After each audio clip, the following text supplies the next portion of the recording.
Look alive, Fringers. It's 2099 and we are live and loud in the underground. From the streets to the scar. Keep your chip hidden, your gun loaded, and never trade your soul for souls.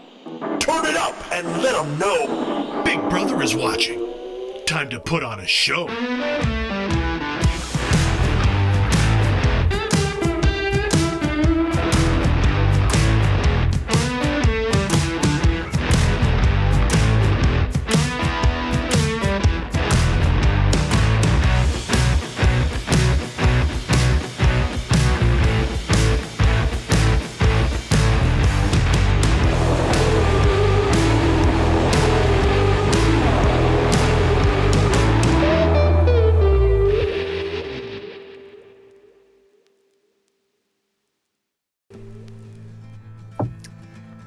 Hello, Fringers. Howdy, Coens and Davises. Welcome to episode 24 of Neon Trails, an Identico actual play.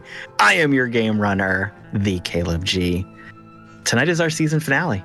It has been a long road getting here, and I am so pleased with and proud of this project. I'm so thankful to Mallo and the Humanoid Games team for letting me pitch the story idea and turning it into a show.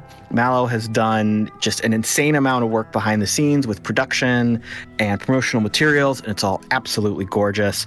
Also gorgeous is this wonderful cast. It's been a delight working together on this story. Thank you all for being so willing to collaborate and narrate and share energy and time and ideas. The story is just monumentally more impressive and entertaining because of all the work that we have done together. And I am just so lucky to have been able to spend all this time with you. But before we get all teary-eyed, let's say hello to some bisexuals, trisexuals, homo sapiens, carcinogens, hallucinogens, men. Pee-wee Herman. First up, the music ignites the night with passionate fire. It is Mallo playing Galen. Hello, everyone! Welcome in. It's going to be a spicy night, I think. Next up, she's a season of love. It is Wild playing B. I just want you to know that Rent is one of my most favorite musicals ever, and your references make me so happy. Hi guys, your faces make me happy too. I missed you. Let's not let B die tonight. Mwah! And with the best ass below 14th Street, it's Pete playing dog. Oh, well, thank you. I was going to ask if I'm a carcinogen or Pee-wee Herman. Both? Whatever you want. Both? Neither? Roll me up and smoke me. Hey!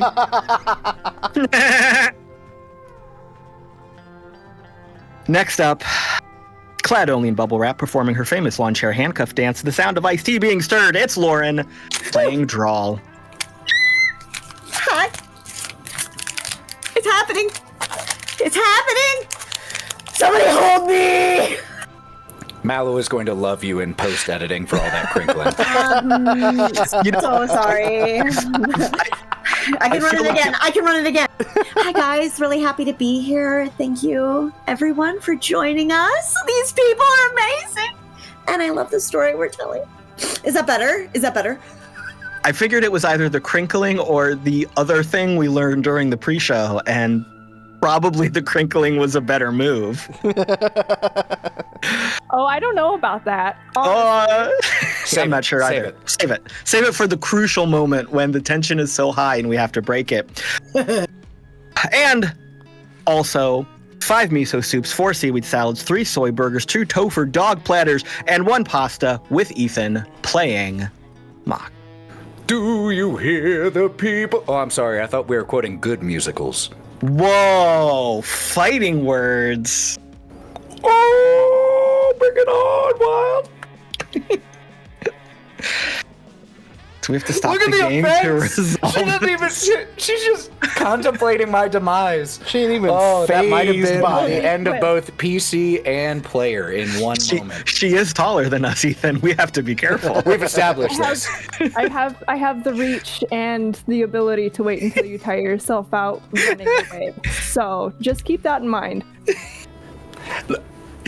Rent is good.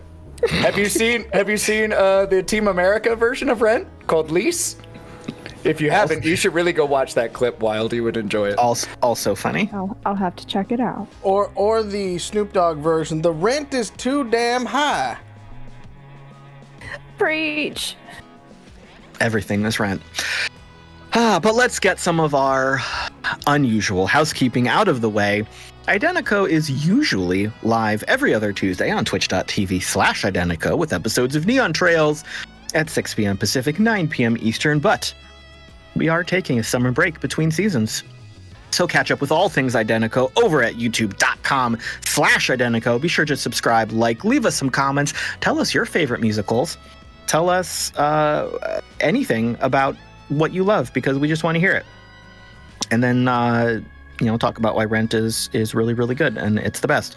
Follow us on the socials. Look for us at Identico or Humanoid Games at whatever social media you happen to be using. Stay tuned there for some announcements about special events that might be coming up during our show break. Who knows? Whatever. We might just talk about nothing, or we might talk about everything. And of course, swing over to playidentico.com, where you can read the basic core rules, get the newest module, the Dark and the Divine, pick up books, stickers, and other merch. If you are live with us right now, hello, welcome. It's going to be an event tonight. Get ready. Mallo, is there anything else you would like to share? Maybe something about a friend's Any nomination? I was just about to say, we have a dear friend who named Michael, who puts out a book called Action 12 Cinema, and he was nominated this year for an Any. And if you are familiar with the Ennies, it is basically our Oscars for tabletop RPGs.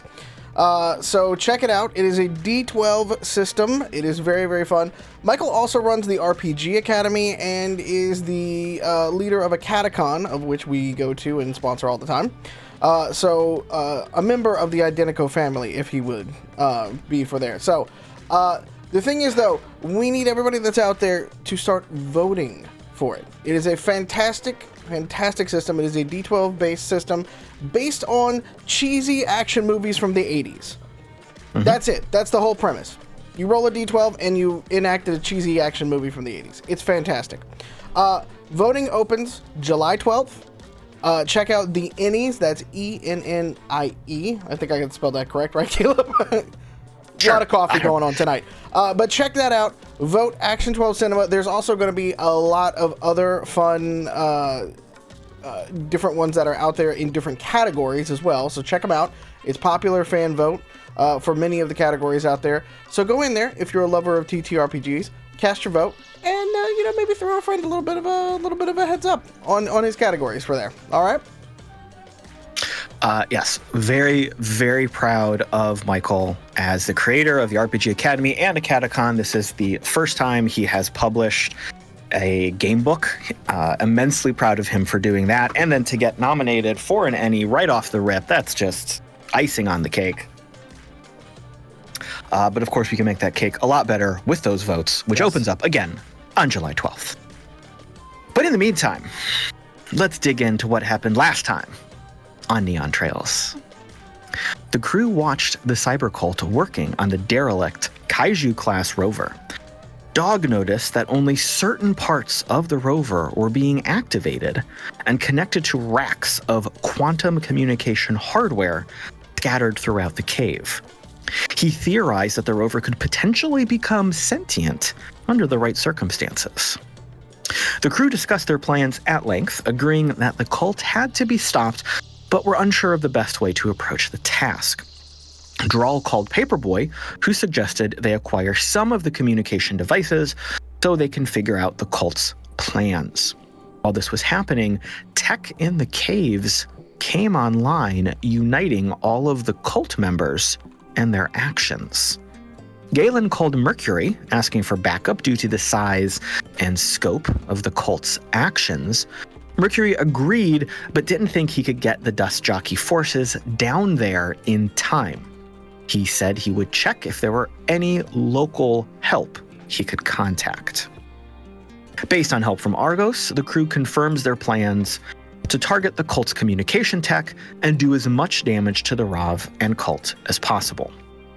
Dog had the idea to plant explosives along the entrance tunnel so they could cave it in as they ran.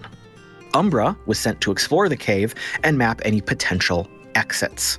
Suddenly, makeshift gun turrets activated, targeting the crew.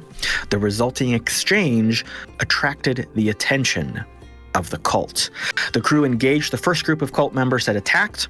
Drall started tossing explosives around the cave. Galen took a few hard hits and then was disabled by an EMP arrow. B suffered a serious gunshot wound. Mox prepared to hold off more attackers and sent Argos to disrupt the gun turrets. And that is exactly where we left off. We will start right there to maintain a little bit of the tension that we have built here. We are going to stay in initiative rounds just to keep the decision making and the momentum going. Let's start with a Drall. What do you want to do? Okay. I'm so sorry. You're eating right now.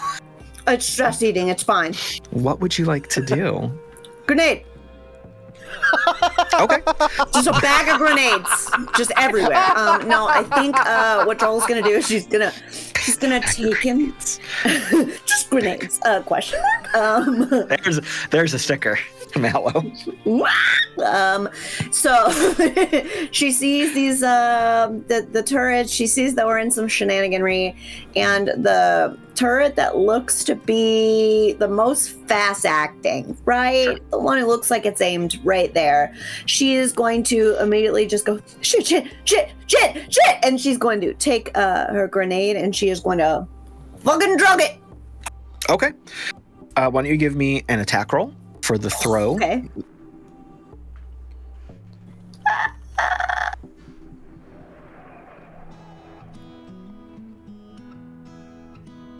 Sorry, I was stress eating instead of getting on my dice. That's totally fair. That is totally fair. You know. As long as you weren't stress eating the dice, because that's bad times. That's a 10. Okay. So in this moment of... Oh, 13. 13, even better. So in this moment of panic, as you are looking around, you see one of the gun placements spinning into life. Like the movement caught your periph, and so you went right to there. As I said last time, these makeshift gun placements are really very haphazardly scattered all around this cave. It's not like they're installed in a grid pattern or anything that would be like tactically sound. They were just kind of slapped up anywhere. And the one that was just starting to move was bolted or kind of zip tied to an outcropping of the rock. Not quite a stalactite, but just kind of something out there. And as it whirs to life, you chuck the grenade over there. It connects and explodes. If you would like to roll some damage for me, please. Is that a D8?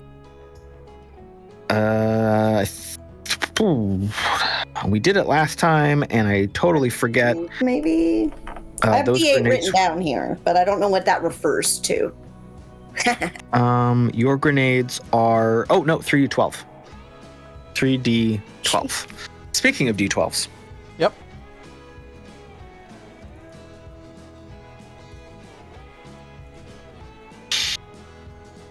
$20. Sorry, I had to count on my fingers. Excellent. So there is, again, an ear-splitting roar as the grenade detonates. It impacts the rock. Dust and debris is blown back as the impact waves kind of wash over you. Not only does the gun placement fall to the ground, but a bunch of the rocks from the ceiling and surrounding area also start to fall, which fall on top of a lot of the cult members who were in the cave below you. From there, let's move to B. Last we were with you, you were bleeding, and Galen had just slapped an anticoagulant into your gaping chest wound. Yep. What would you like to do?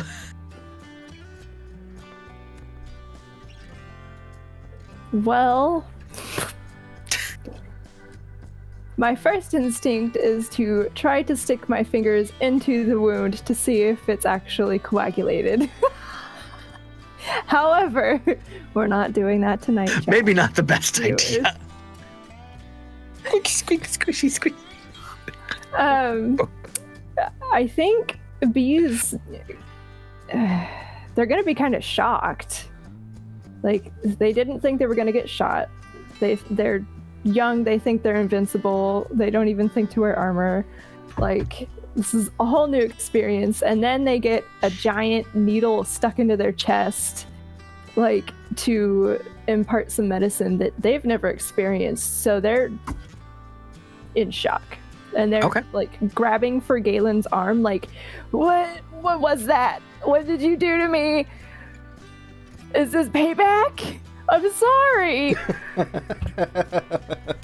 I feel like maybe B grabs the non-functioning cyber arm accidentally, and then is confused why Galen is not responding in any way.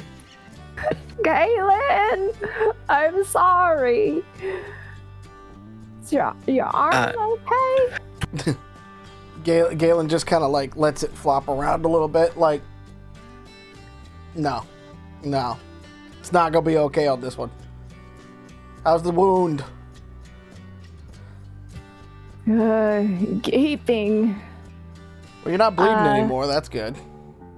Well, thank you for that. How long does this take to set so I can help? Seconds. Okay. Well, B's gonna reach into one of their pockets and pull out a nano thermite grenade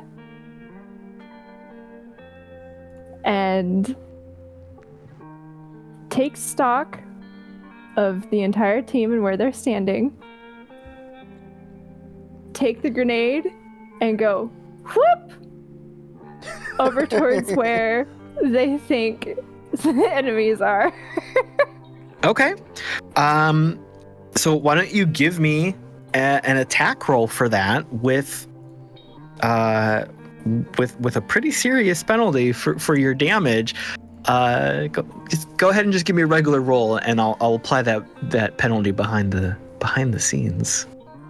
That's great, because I rolled 2d20 just to see if I could do it at disadvantage, and I got 2 17s, so... Oh, okay. Your magic, Sky God! Love it. So, what happens here is B chucks the grenade. It hits it hits a little bit of the rocky outcropping around her. It bounces kind of like pinball style, boop, boop, boop, and then flies out after one of these bounces into the open air. It does go towards the rest of the cult and this larger group below them. But it's really just kind of being flung haphazardly. She wasn't aiming for a specific target, but it does get to where you wanted it to go. So roll some damage for me. That's 4d8 in a 15-foot radius and 2d6 in a larger 25-foot radius. Oh, that's so juicy. Okay, so you said 4d8. 4d8 in the immediate blast range. And then... I just switched my pages. And then Sorry. 2d6. for the larger radius. Here we go. Okay, I got... Oh, I'm trying to do mental math right now. Hold with me here real quick. We've all had a tough day. It's all right. We've all had a tough couple days. We here. 22 with the D8s and an 8 with the D6s. Okay. Cumulative 30.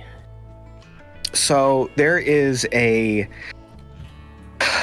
phosphorus white explosion, and if anyone happened to be looking that way, your eyes as this thermite fires off, the incendiary burning into the immediate tech and unfortunate cult members in the area, and it continues to burn and start eating its way through what it has impacted. Let's go to Galen.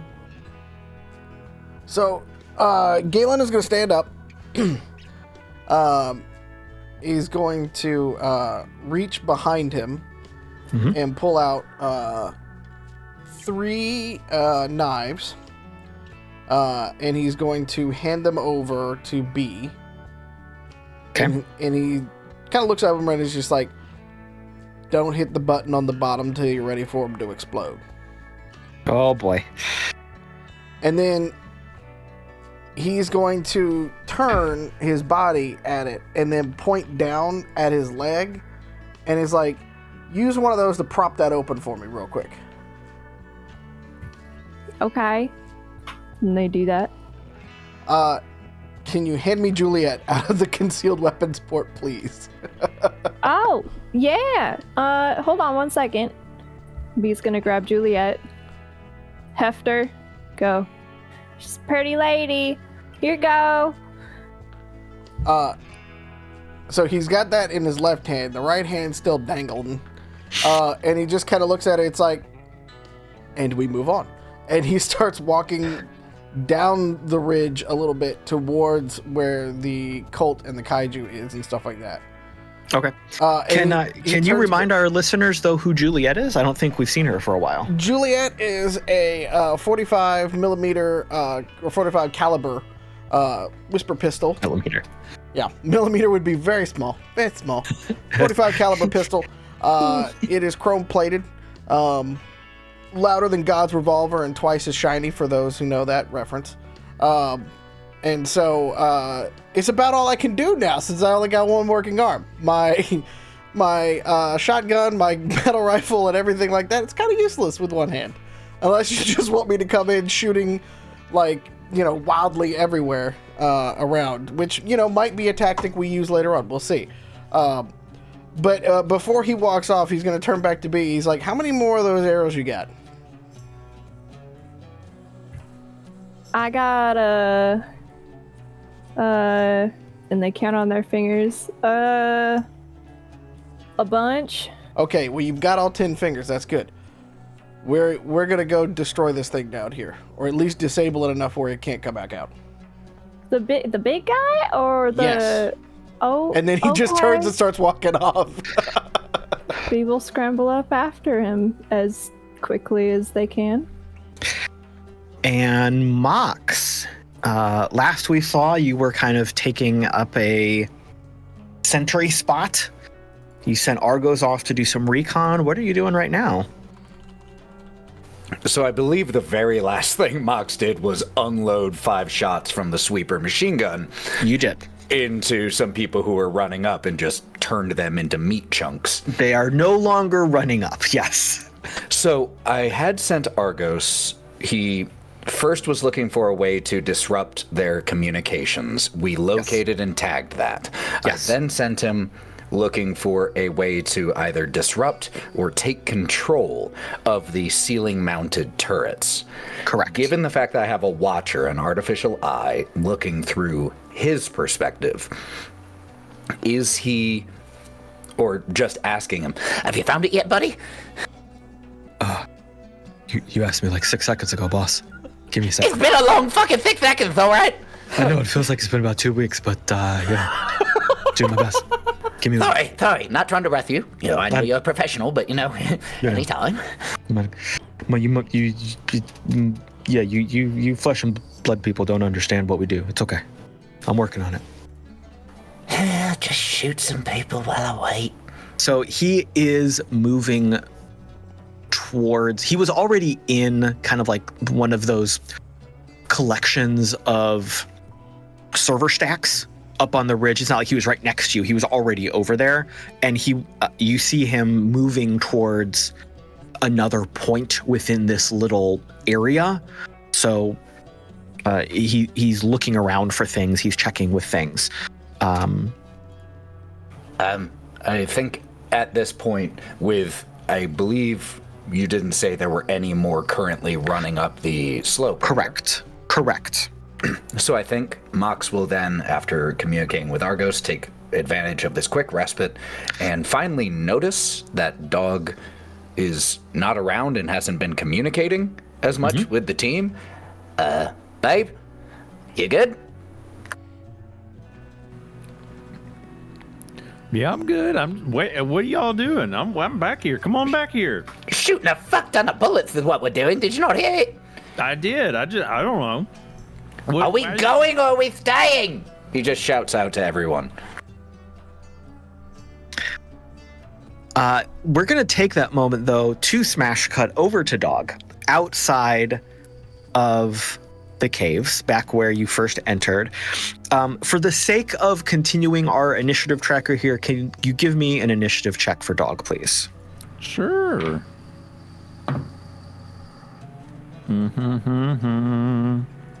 Oh, that's right. I keep forgetting Dog has a penalty to initiative.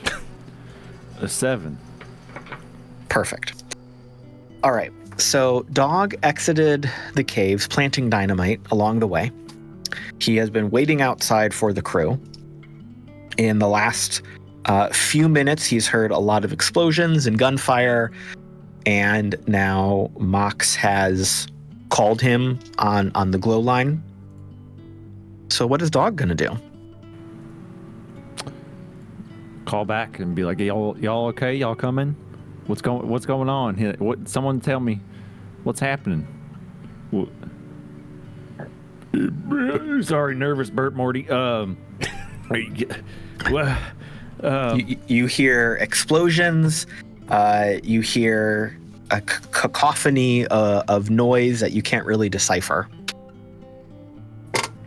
Y'all, I'm hearing a cacophony. What's going on? Grenade. Grenade? Yeah. I got them. Y'all are doing grenades? Yes. She holds up a grenade. Like this one? Shit, I got a whole bag of them out here. If I'd known you grenades. Come on, y'all come on out here and get them. Bring them, come on. Dog, can you also give me a perception check, please? Oh boy, can I. Big 5 up in the house. Dog's very perceptive right now. All right, so you are really focused on trying to understand what is going on. The crew is not giving you a whole lot of information, and you're a little bit torn as to should you go back in, should you wait here, should you call someone else? Like you were just really, really focused on trying to solve this problem. So that's really all you're paying attention to right now. Let's go back into the caves. Drall, what would you like to do? Grenade. Wonderful. Again, just chucking it into the group below you. Who else is looking pretty shitty? I'm gonna chuck it at those guys. Okay, that's fair. Do, skip, pull, toss. Boom. Drall's like All cutely casting fireball. Like... So give me an attack roll to see if this goes, where you're intending it. 6. Okay. So as you rear back and throw, This one hits the side of the cave wall and bounces not back at you, but it kind of bounces and lodges itself in a weird spot. When it explodes, there is a rocking of the cave, and a big chunk of the ceiling starts to come down. It does not block the entrance that you used to enter the cave, but it does partially block it. So Drall, upon seeing that it hits something, ricochet, already knows it's going to go sideways, clenches her jaw, sees it, and steps slightly backward, puts the secondary grenade she had back in her bag, and pulls out her plasma pistol. And is like, "Oh, who did that? Who did that?" Wow. B, you saw Galen start to move down the ridge towards the rest of the cult. An explosion has just cast a wave of dust and rock and debris kind of across where the crew was standing. It didn't damage anybody, but it's a little bit smoky up here, a little bit messy. What would you like to do? Well, B's gonna follow Galen into the smoky debris rock field. Okay. With their bow out and one of the Ronin knives in their other hand. Just kind of like wincing, but also like just being like, gotta hurry, oh, gotta hurry. All right. Are you more focused on just following Galen right now and navigating the difficult path, or are you looking for any targets or anything like that? B's more focused on following Galen right now. They have a very limited amount of focus, especially with how much pain they're in. Yeah, that makes sense. They did notice the grenade snafu that happened, and they yelled out, "Nice!" as it echoed through the cave. And let's smash cut back to Dog. Can you, as you were standing out there kind of puzzling over everything that's going on, give me another perception check, please. Oh boy. That's a good one. 7. All right. Yeah. So really on it. Welcome to my perception rolls from the last episode. Just out in the desert, there's gunshots and explosions in the cave, and I'm like, seems like something's going on in there. The echoing of what's coming down the tunnel, it's really confusing. You're not really sure what's going on, and quite suddenly, you feel a tug at your pants leg. Oh, my pants leg. You look down, Umbra seemingly has come out of nowhere because you didn't see her come up, and she is like trying to get your attention. What's up, kiddo? What you need? She clicks over her display, and a little AR hologram pops up, and you see an almost fully completed map of the cave system. And you see the tunnel that you are standing in front of, highlighted, and where the rest of the crew is. You also see all of the other tunnels and almost the entire rest of the tunnel complex that is cut through these caves here. And about another 4 or 5 of them have been highlighted as likely exit paths from the cave. And Umbra is displaying little emoji icons by these other paths of like little dynamite sticks and explosions and then question marks. Oh my god, I can't read. This is so helpful. Yes. Thank you. Finally, you get it. You get me. I like you.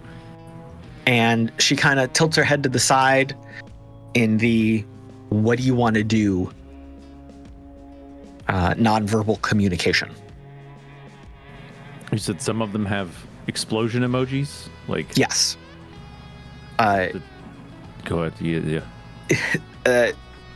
It is pretty easy to gather from what she is saying from context that she has identified the most likely exit routes from the cave. And if your original plan was to eliminate those exit routes, she's telling you where they are. Ooh, okay. Okay. All right. Hey, gang, y'all. Umber's here, and she's telling me about some other tunnels to blow up, so that the robots, the robots can't exit. Y'all want me to go blow it up, or you want me to run back in? What do you need? What do y'all need? Someone answer me. And don't just say grenades. Well, blow up does require some sort of explosive, so.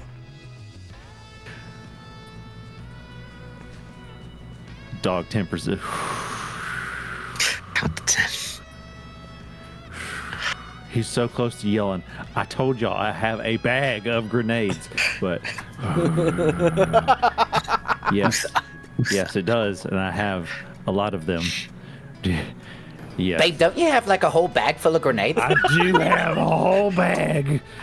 Oh, good. I'm just making sure I I'm remember not that going to right. scream that in my apartment, the rest of that statement.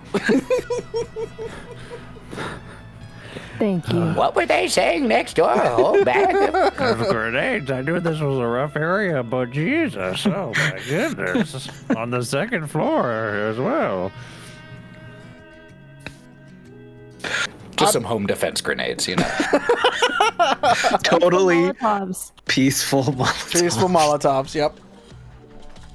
Perfect. Does Galen is trying to process this all in real time, and he's just kind of like, does that keep us from leaving the place, or is that just them? No. Cool, blow some shit up then. It'll blow up to where the robots can't leave. Y'all come out the tunnel that I set the explosives on. By the way, if you didn't know I said explosives in the tunnel y'all were in, and you could run out. Love it. Let's do it. Should have told you. Well, I appreciate it. Time to go hiking. All right, so you head off. Umbra is a pace or two ahead of you. Not only does she keep the map displayed with like a little "you are here" dot, but she's also just leading you to where you need to go. God, she's the Diablo map overlay. I love her. Galen, what are you doing as you are walking down towards the thick of it? In front of you, you're not all the way down the ridge, and in the time you've been walking, but the ridge does kind of turn and open up a little bit. This is a real big cave. Like, this is football field, soccer field, big. There was maybe several hundred, maybe 1,000 cult members down here with all their equipment on top of a kaiju rover half buried under the rocks in the middle of the room. A bunch of explosions have gone off. Your ears are ringing a little bit. There's a lot of dust in the air. You don't have like the best visibility to where you're going. And the path you're on was also damaged by some explosions recently, and there's some bodies to kind of step over. So that's what you're walking into and towards. So Galen's essentially trying to plow the road, so to speak, to get us in enough of a position where B could try to, even if we just have to throw the damn arrows, like get them close enough to disable enough pieces of tech so that thing doesn't wake up. Cool. Can you give me a tactics check?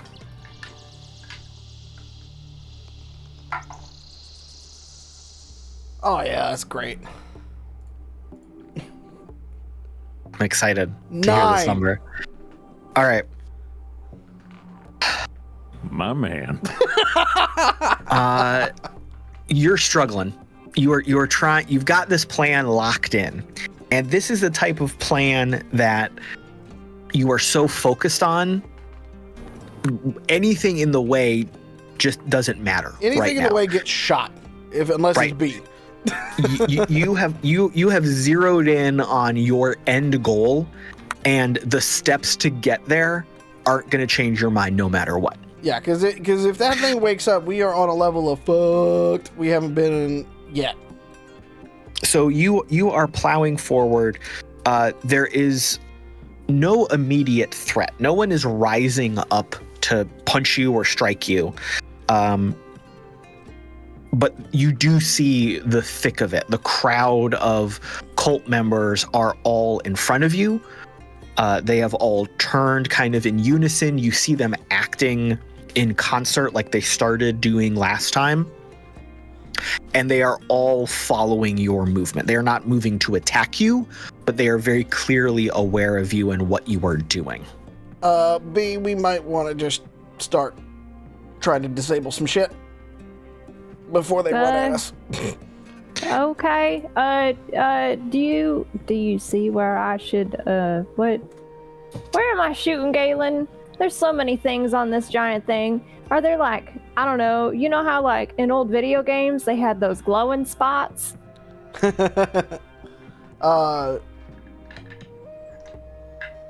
Can we see, and this is probably going to be a perception check, can we see the connectors leading into the rover? Like where the rover meets all the other stuff? Or is there... Because if not, we're aiming for the head. So I will give you two answers. The first answer is based on what you saw last time, which your characters would remember. You saw that most of the cover plating of the rover has been dismantled. So almost everything is exposed. You see the skeletal structures, you see the circuitry, the internal workings, and there are hundreds and hundreds of cables running across the room connecting to all these different parts. One of the things that happened last time was that one particular portion lit up on the rover itself, and that happened at the same time all the communication equipment around the room activated. Okay. So you see many potential access points and damage points. If you want to make a specific perception check to find a specific target based on what you're saying now, that can be a check. Do we see the black box?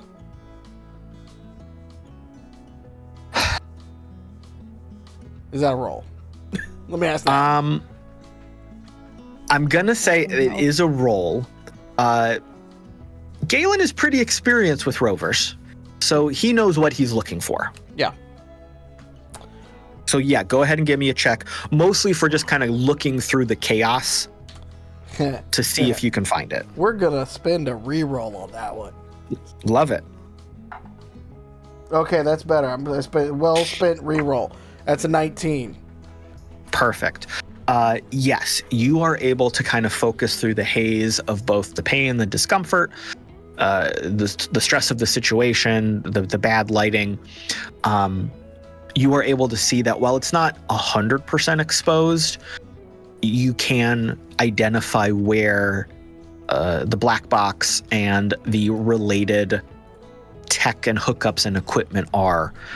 Like I said, not fully exposed, but you know where it is. So he swings the pistol around and takes one shot at the black box, and he's like, "See where I'm shooting? You shoot that." And he turns back to aim towards the other ones. Okay.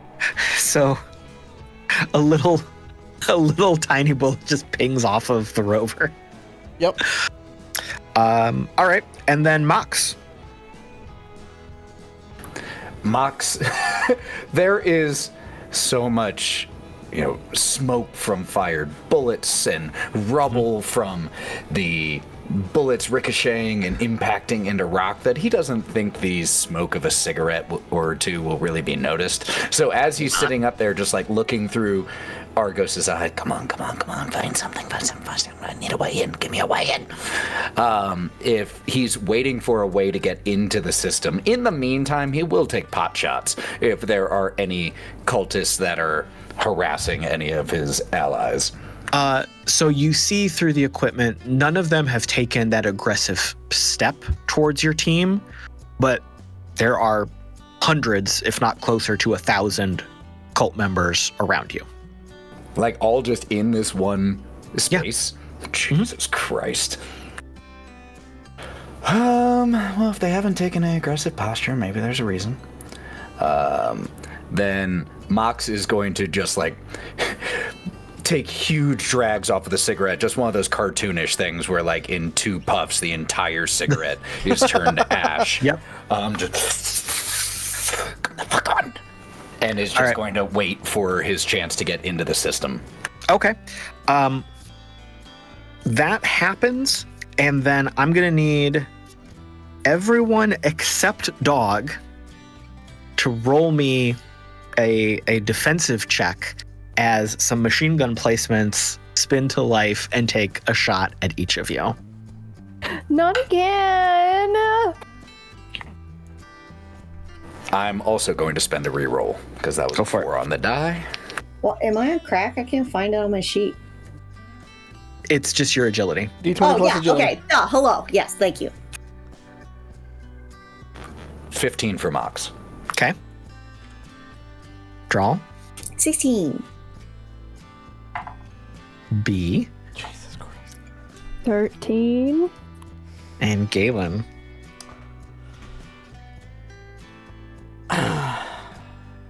Well, it was a 9 on the die. Oof. Plus agility, but minus the penalty because I can't actually move as fast. So it's actually more like a 7. Okay. Well, unfortunately, everyone's getting shot. With a reroll. All right. Mox. Oh my god. You are taking 12 damage to your left arm. Remind me the way that armor gets applied. If I take 12 damage to something that has an armor 16, so I just subtract that down and make it 4? Yep, yes. It's cool. Damage reduction. Drall, you have taken 7 damage to your left leg. Thank God it wasn't my arm. I'm real close. B has 4 damage to her left arm. It's just a flesh wound. Oh, well, speaking of flesh wound, Galen, you take 1 damage to also your left arm. Oh, I was really hoping it was the right arm because I was just going to laugh. Yeah. So the machine guns all shatter off. Dog, you hear gunfire over the open comms as you're moving around, and we're going to go back up to Drall. Okay, so everybody is kind of gone a direction. Can I see them? Can I see them still? Like where they're chilling? So you saw Galen and B march down the ramp ridge kind of thing. It's not impossible to see where they are, but it's not like you have a clear line of sight to them. You do have a better line of sight to Mox, who kind of moved off and is further up the ridge in more of a defensive sniper spot. I'm probably gonna try to head up that direction. Okay. And there are still guns on the ceiling, right? Yeah, they're scattered all over the place. They're just like everywhere. Grenade? No, I am going to fire my plasma pistol at whatever one is not currently over where I think my friends might be. Okay, cool. Give me an attack roll.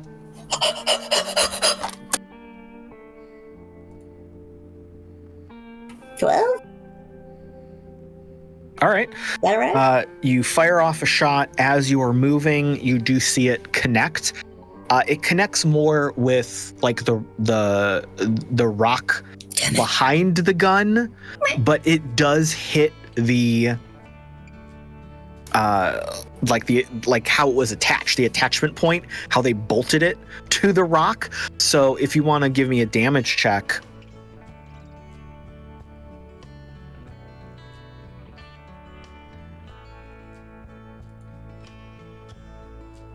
$25.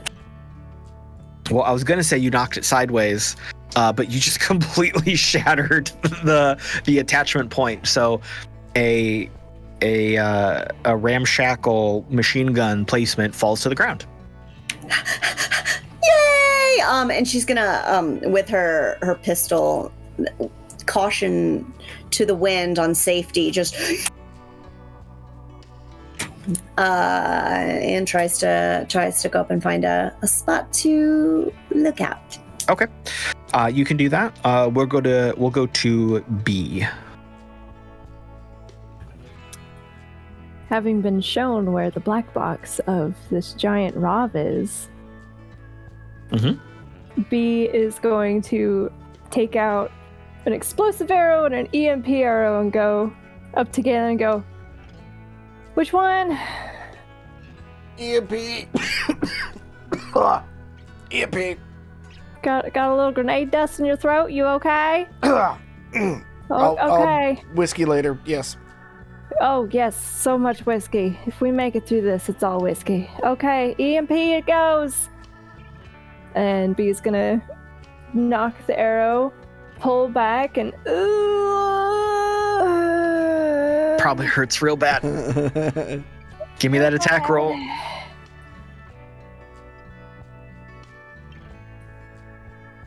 Oh, God.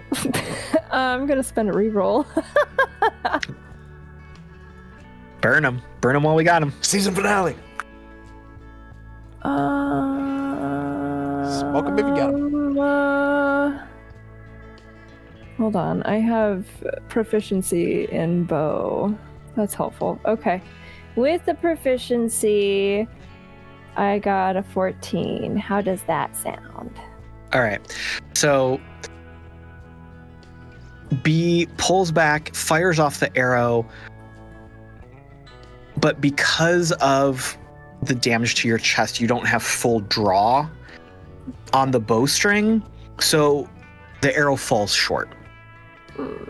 What it does do, however, is it still tips towards and connects with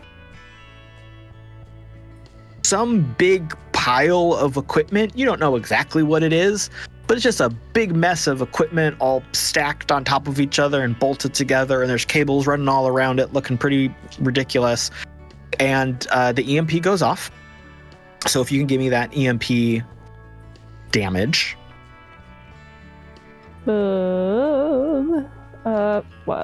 14 on that too. We're just doing double numbers tonight. That's weird. And you see the pop of the arrow. You see kind of that almost instantaneous blue burst that kind of disappears as soon as you see it. That kind of like brightness in your eyes that isn't really there if you press on it too hard, like that after image of the EMP going off. And then you see the pile of equipment, whatever it was, starting to smoke and spark, and an undiscernible number of cult members kind of stagger, not fall to the ground around it, but they clearly react to being impacted by this EMP burst. We are going to go back outside the caves to Dog. Give me a survival check. Oh, okay. Well, survived this long, right? Should be good. Oh my God. A natural 20. Single digits and the natural 20. That's karma balancing out. All right. So you as an experienced scavenger, as Umbra is showing you the path, you see it as she is showing it to you, very quickly scrambling through the desert scruff to get to where you need to be, the rough brush. You get to the first spot that Umbra has shown you. It wasn't even very clearly a tunnel entrance from where you were standing before, but she is taking you to a spot where there's like a little bit of an overhang, and the cave entrance is kind of below it. So you wouldn't have found it if she hadn't shown it to you, but you are able to quickly locate it and start to plant some explosives around the cave entrance. While you are doing this, though, something catches your attention. You're not sure if it is just your peripheral vision or just some instinct from being so used to kind of that danger sense of being out here in the desert. But you stand and you spin looking out across the desert. You remember when you first got here, there was kind of a rough path, not a road, because this part of the desert is completely uninhabited, but kind of like an old dry creek bed, a little bit of a gully. And there was that truck that had dropped off a shipment of salvaged junk. When you first got here, you remember seeing that? Yeah. Along that same path, you now see something moving. You're not quite sure what it is. You give it a little bit of a closer look, and you see something coming down this, again, not a road, but just like a path through the desert sand. You do that thing where you're like, you rub your eyes real quick and you're like, what? That can't be, what? Like, you look at it, you see it, you know what it is, and you look away because you don't believe you're seeing what you're seeing. It almost looks like a boat. It looks like an old-fashioned, you saw it in the movies, pirate ship. But it seems to be about the size of a truck, like a big 4x4. And you see a couple people hanging off the back of it. They sure look like pirates. It's weird. Well, yeah. As soon as you see this and your brain starts to try to process what you're seeing, there is, you know, like the old 80s slasher movies or something along those lines. Speaking of old B action movies, Action 12 Cinema in the Ennies on July 12th. Something like bursts up from the ground. Like, you know, where the killer might have been hiding under the floorboards or under the ground, and then like rah, jumps up on the unsuspecting teens going through the camp who just want to have a good time. Something leaps up from under the desert sand and engulfs this vehicle. The vehicle slams to a halt, kind of tail spins in the sand and dirt. You see emerging from the ground maybe a dozen of the cult members, the cybered out cult members. They attack, swarming over this weird vehicle, grabbing the few figures that you saw, pulling them to the ground. And this is so hard for you to just process as you were seeing this. It is happening. Not only is it so unbelievable, but it's happening so fast. You see them, the cult members, like take chunks of the tech off of their bodies and start like slamming it into these people that they have attacked.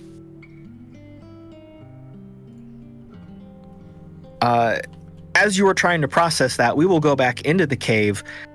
Galen, you are trying to paint these targets for B. B has just fired off an EMP arrow. You see a text message come in from Mercury. It says, my teams are en route, but hours away.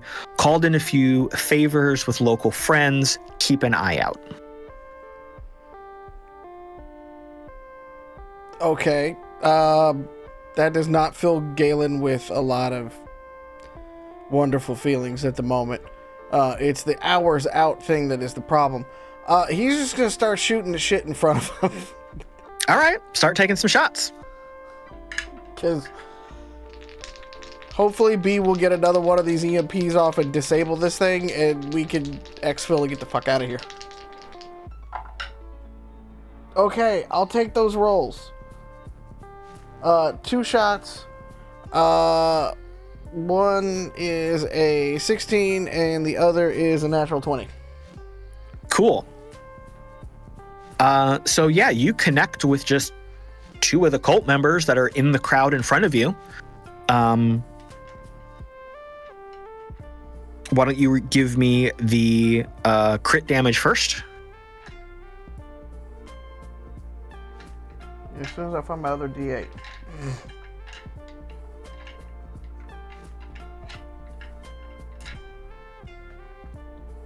Okay, screw it.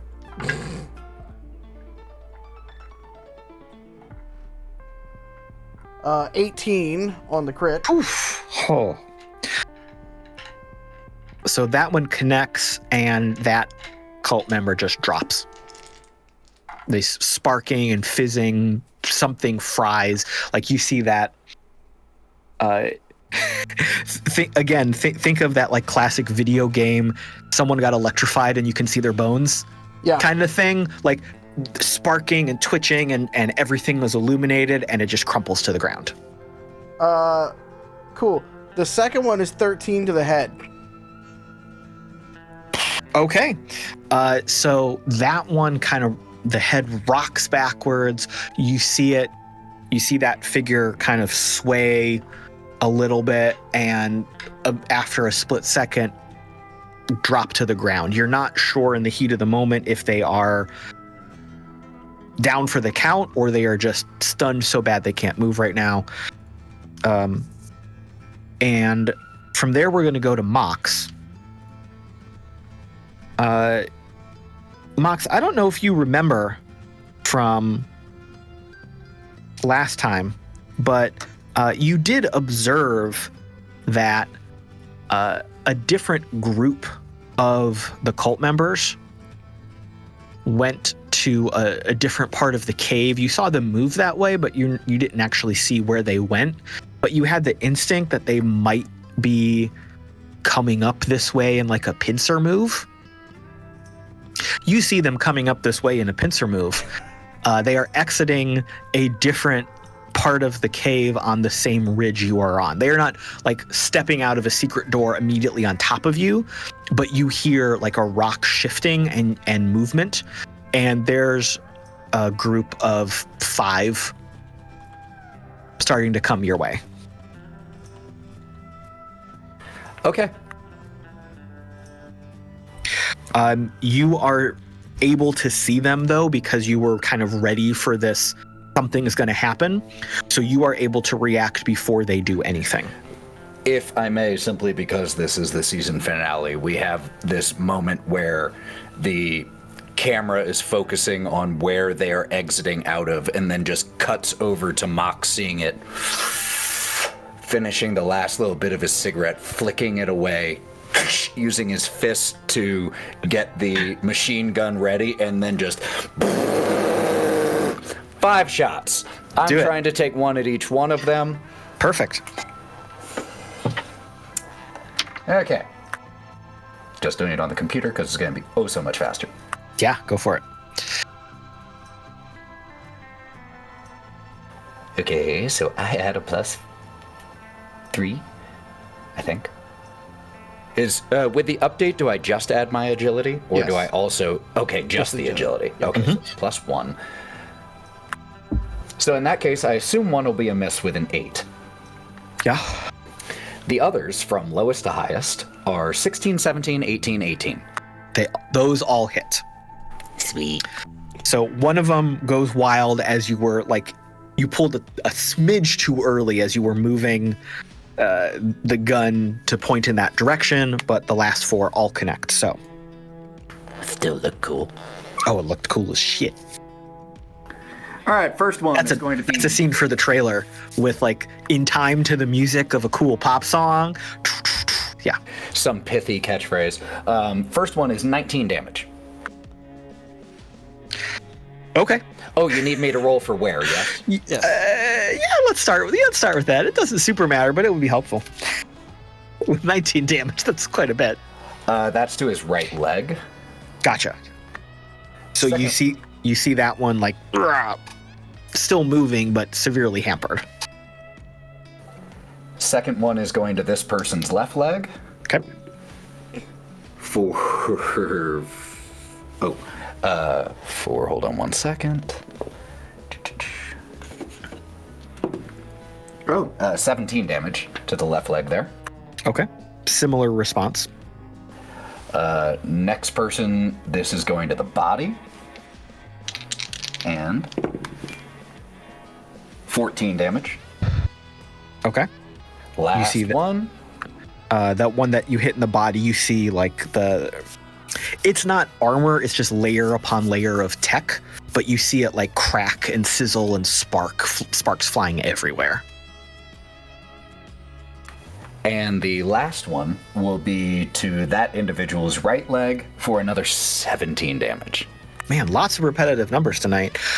So yeah, that one again falters and stumbles, not completely incapacitated, but definitely slowed. Those of you on the ground floor or closer to the ground floor of the cave suddenly hear rapid gunfire from where you just were. The one that you did not hit is striding towards you, Mox, as quickly as it can. It is not going to get within striking distance, but it does see a chunk of rock on the ground and kicks it at you. Give me a defensive roll, please. He is attacking you with a 17. He'll hit. Okay. So you're firing off these guns, and then as the smoke clears, you suddenly shit. A big chunk of rock is flying towards your head. It's actually flying towards your body for only 1 damage. Pink. That took my 60 armor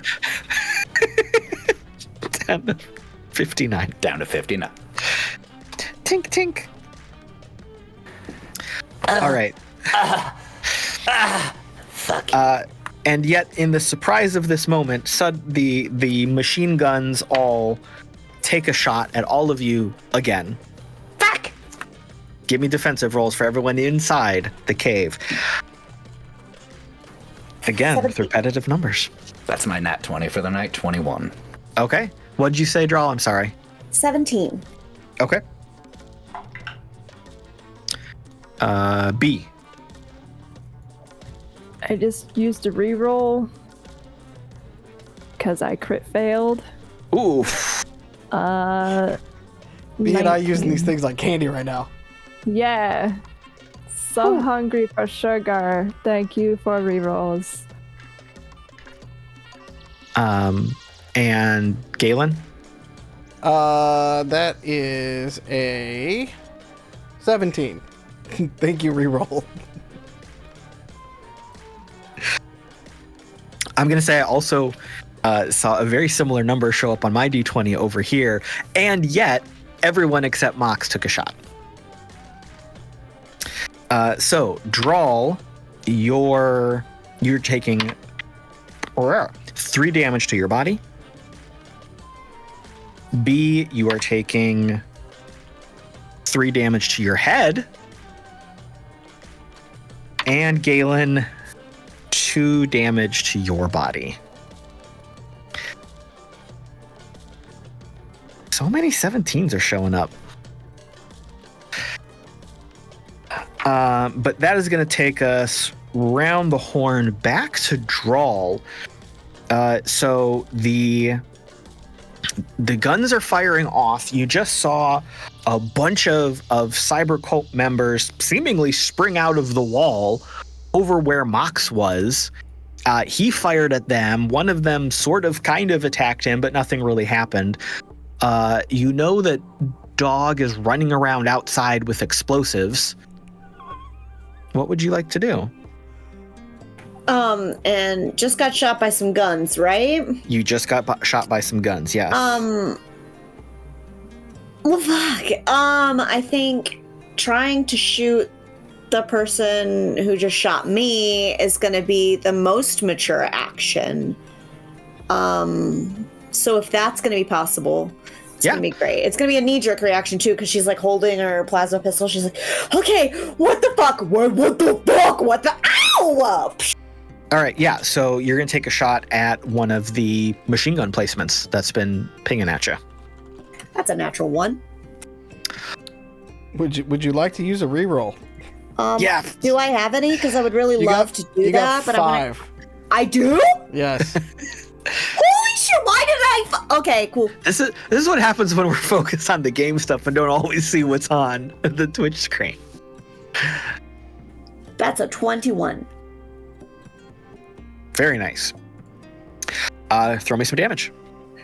I'm gonna like Mock said, I'm gonna make the computer do it because it's like so much easier.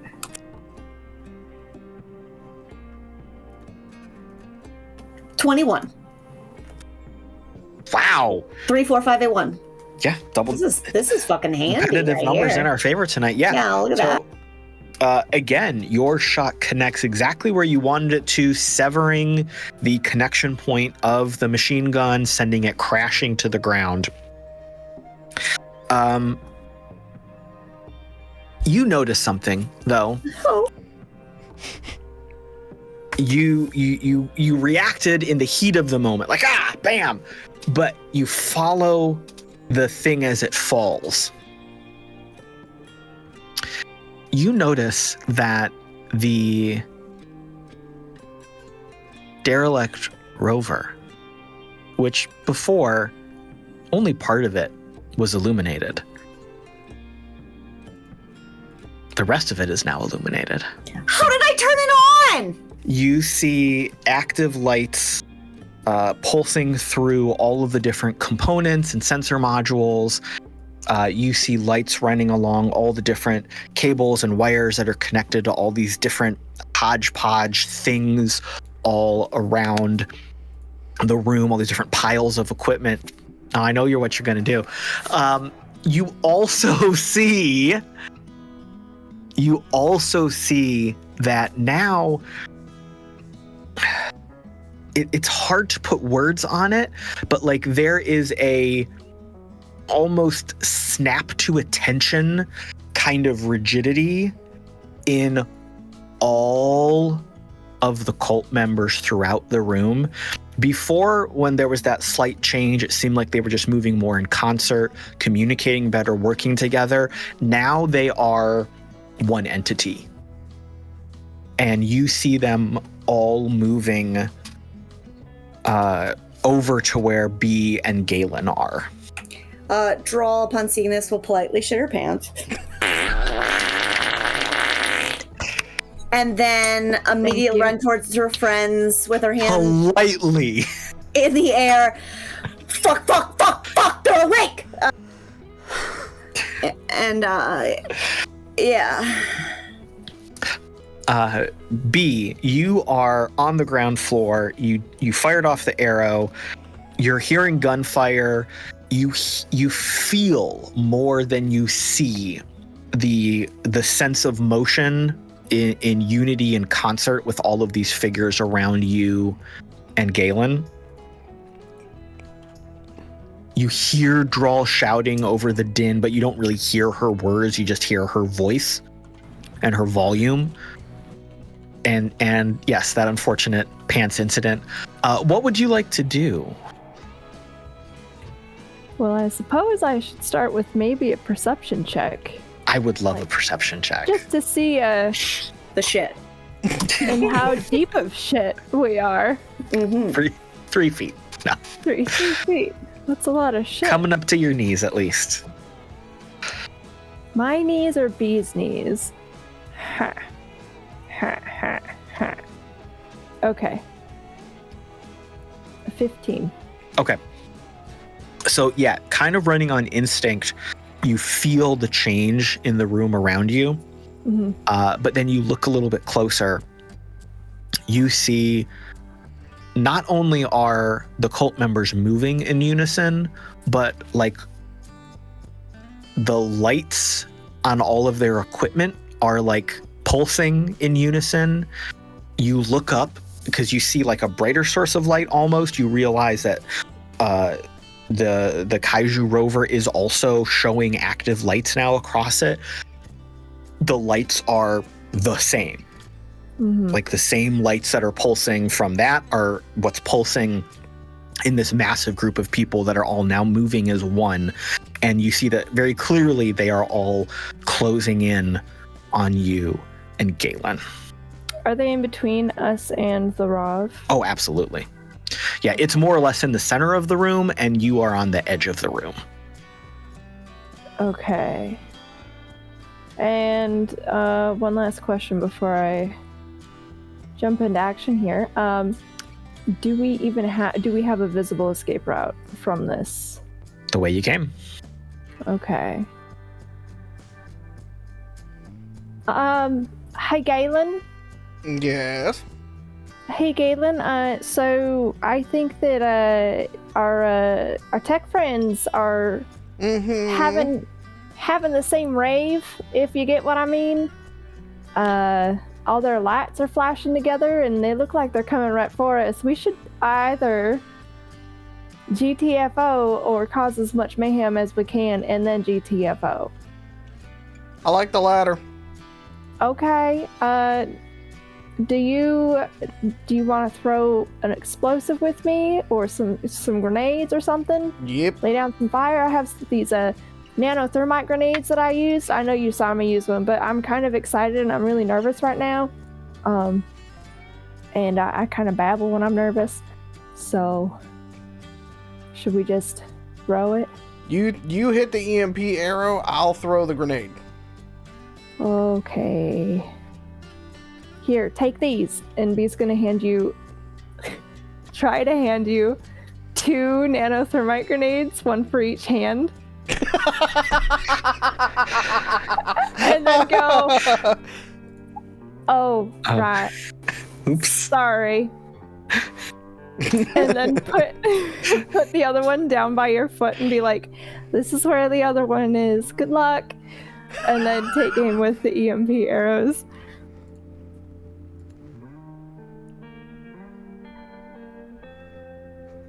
All right, give me a shot.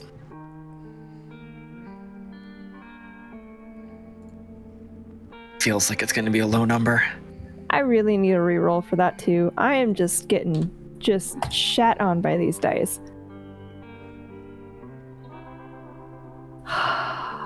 Okay.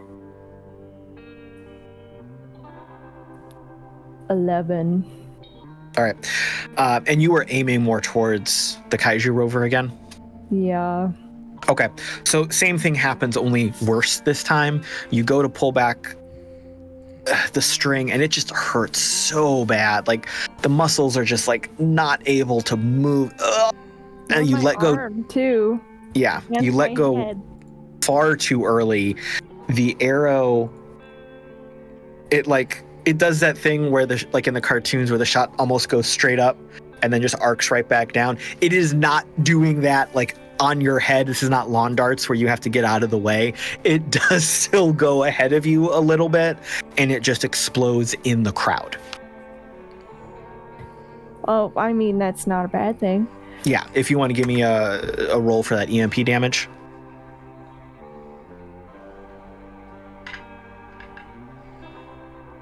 I got a total of 13. Cool. So, like before, it's harder to see this time just because of how exhausted you are at this point. But you do see that pop and flash and residual after image of the EMP blast. Before you saw the cult members like kind of react to it and fall and stumble a little bit.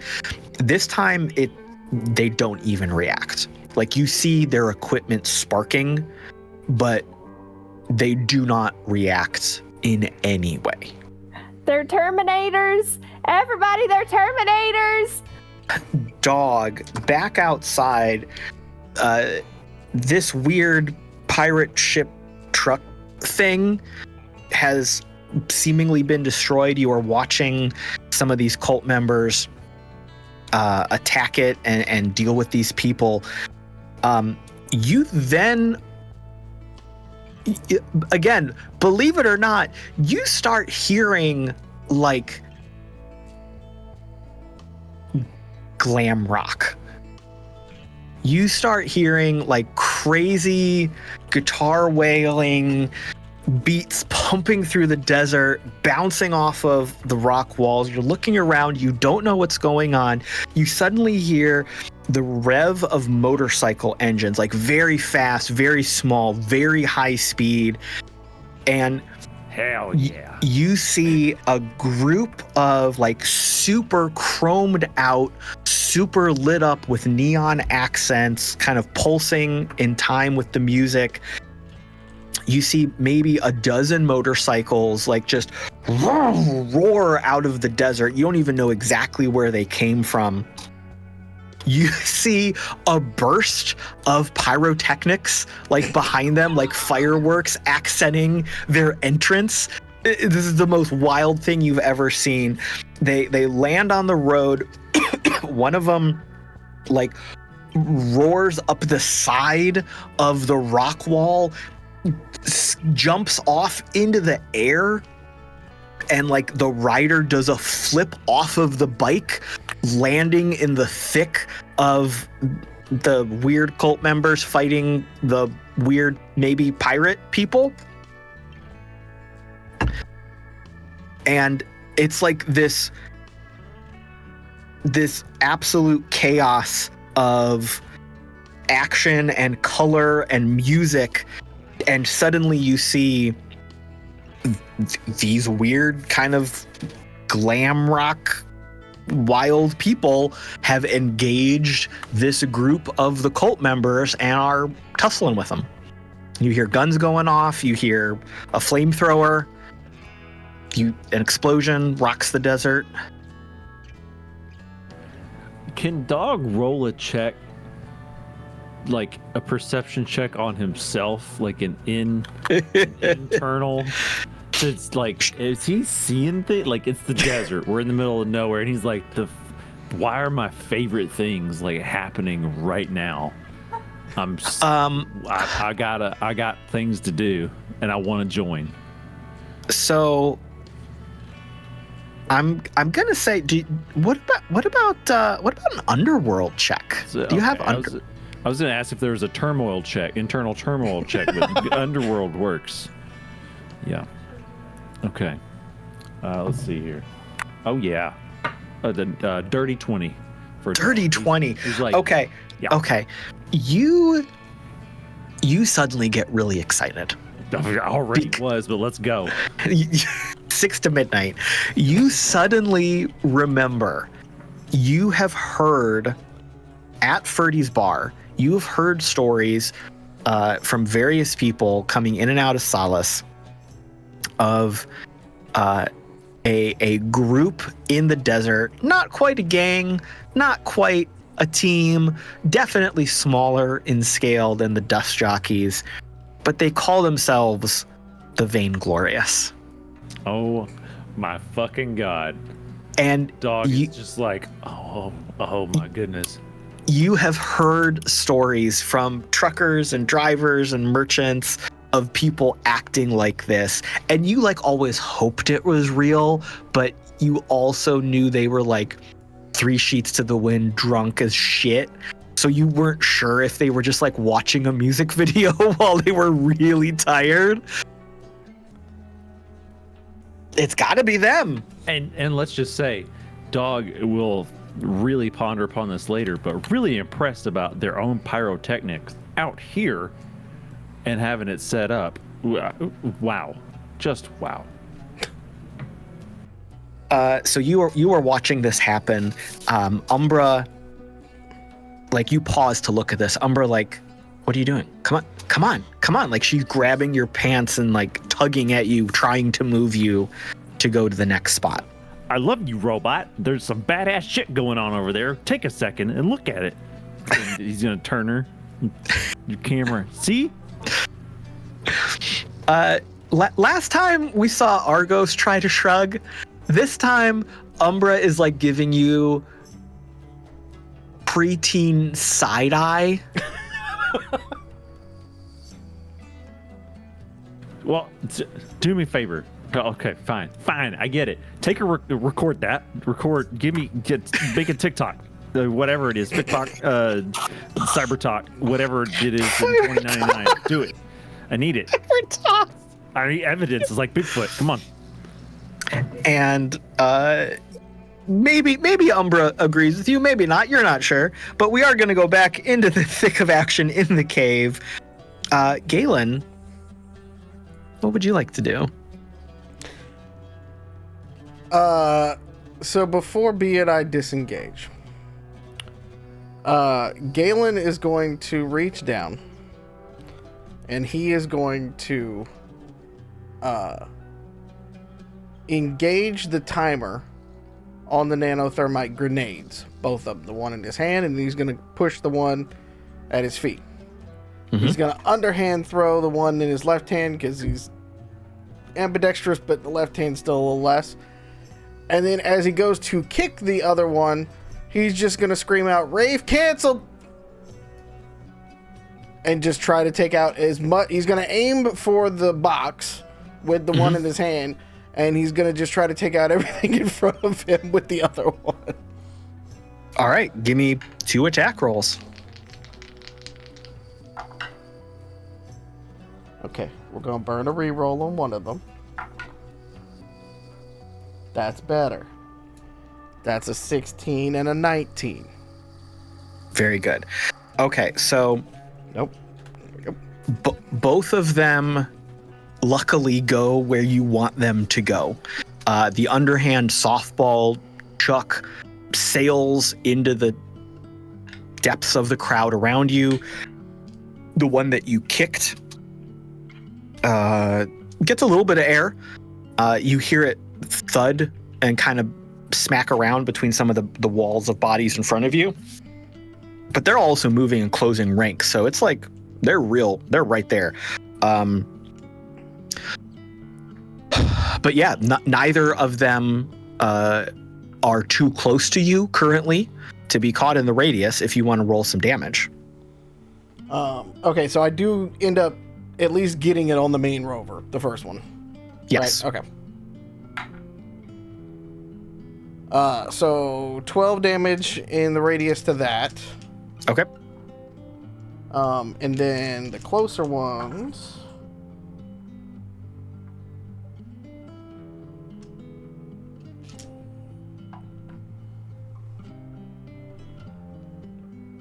$25 damage to the rest of those guys. Cool. So again, white hot, phosphorus flare, burn in your eyes as these things ignite and then continue to burn, adding to the light and the heat and the chaos in the room. There is so much going on in your immediate vicinity. You don't really have enough of a clear eye line to see what is happening further into the crowd, especially close to the rover. Yep. There's another 11 damage in the larger radius, by the way. Okay, cool. You're pretty sure the one you chucked got over there, but you can't really tell how effective it was. So after that, I'm going to kind of grab the back of B's shirt collar, and we are walking back up towards our friends. And then back up on top of the ridge, Mox. You just fired off all those rounds, and your internal communication watcher pings real quick. Hey boss, I can take out the guns if you want. Did you find a way to take control of them? I can give it a shot. Try that first. If that doesn't work, take them down. Okay. Just going to continue shooting at these 5 fuckers who tried to do a pincer move on me. All right, give me another set of attack rolls. Okay. Ooh, all right. Going in lowest to highest. Okay. 11, Okay. 13, Okay. 16, Okay. 18, Okay. 19. All of them miss. Holy fuck! Dang! So you thought you were firing right down the barrel, but now that these things are all moving with some sort of hive mind consciousness, you're shooting air. And they're all looming closer to you. They are all now within Help! Hi, buddy! Little guy here, getting attacked. a few paces. My guns aren't working. That's all I've got.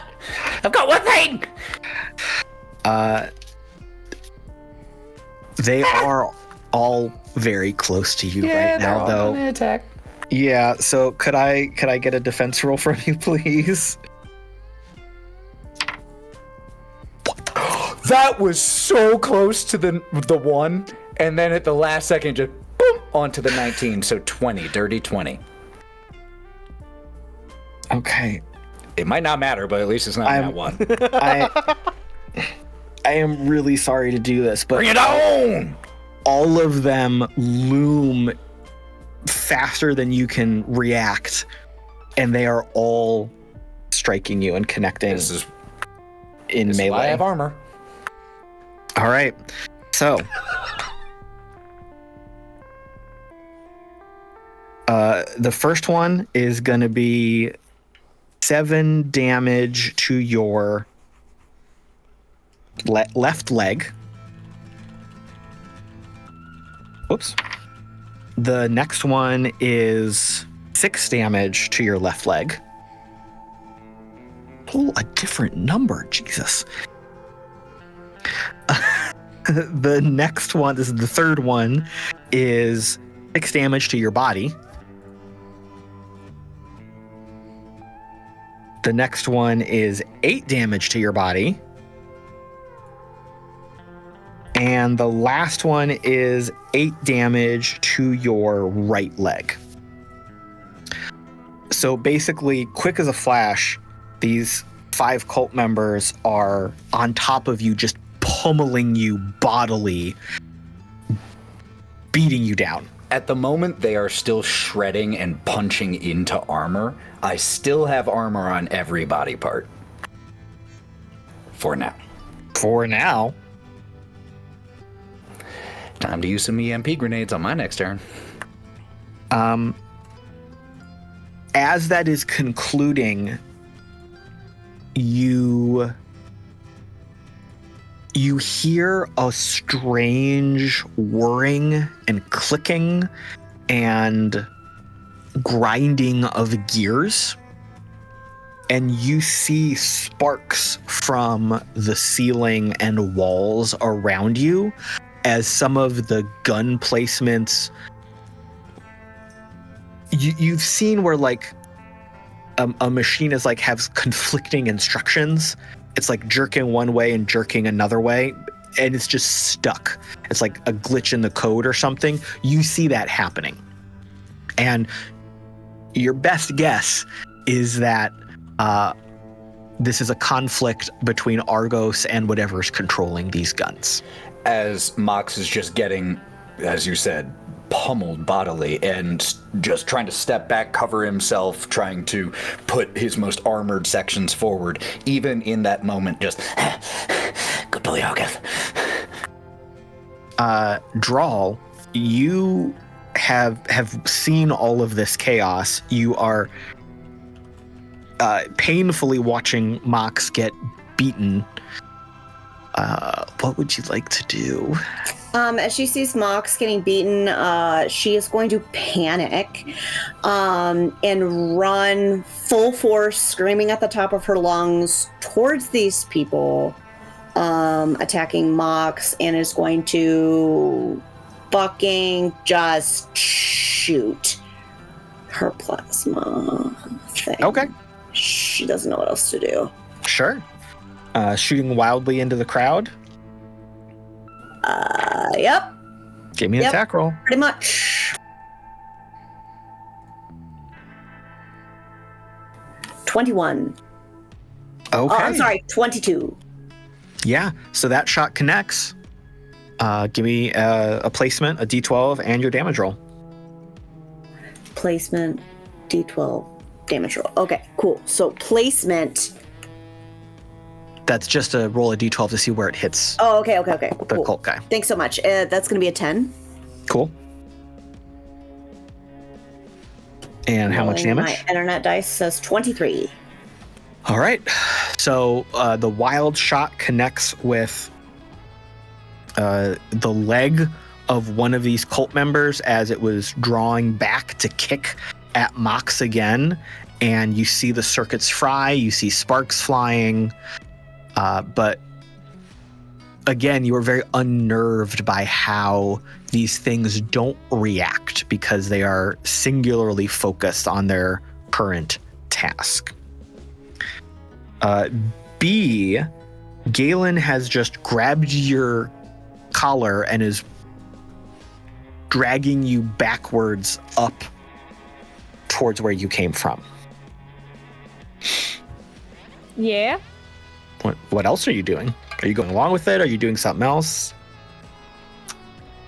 B's gonna think very light thoughts. And while they're being dragged backwards, fire at the crowd Okay. as we're going up. All right. Try and, like, Give me keep them off us. Give me that attack roll. Be nice to me, Dice. Okay. Hold, please. I got a dirty 20. Nice. All right. So this shot does connect with one of the cult members that is in this crowd coming closer and closer to you. It kind of sticks in their body for a second before the pop of the EMP goes off. So why don't you give me that EMP damage roll? A 14. Cool. Again, just like before, you see that pop, the damage obviously affects some of these figures. One or two of them do start moving in more halting, jerky motions. But the rest of the group, like just amoeba, merges around them and is moving, and they're moving much, much faster. As Galen is dragging you backwards, they are now suddenly within a few paces of you.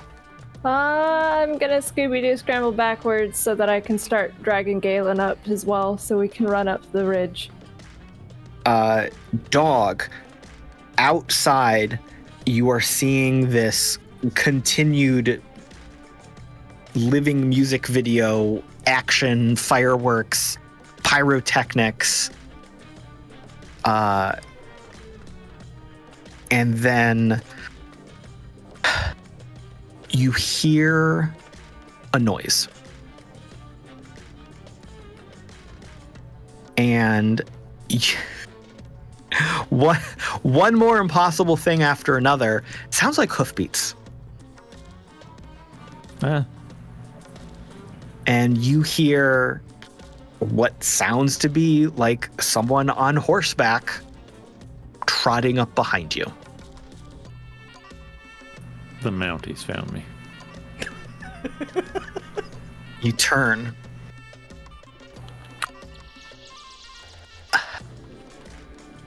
Have you, Dog, ever seen someone mounted on a cybernetic drone Clydesdale. You know,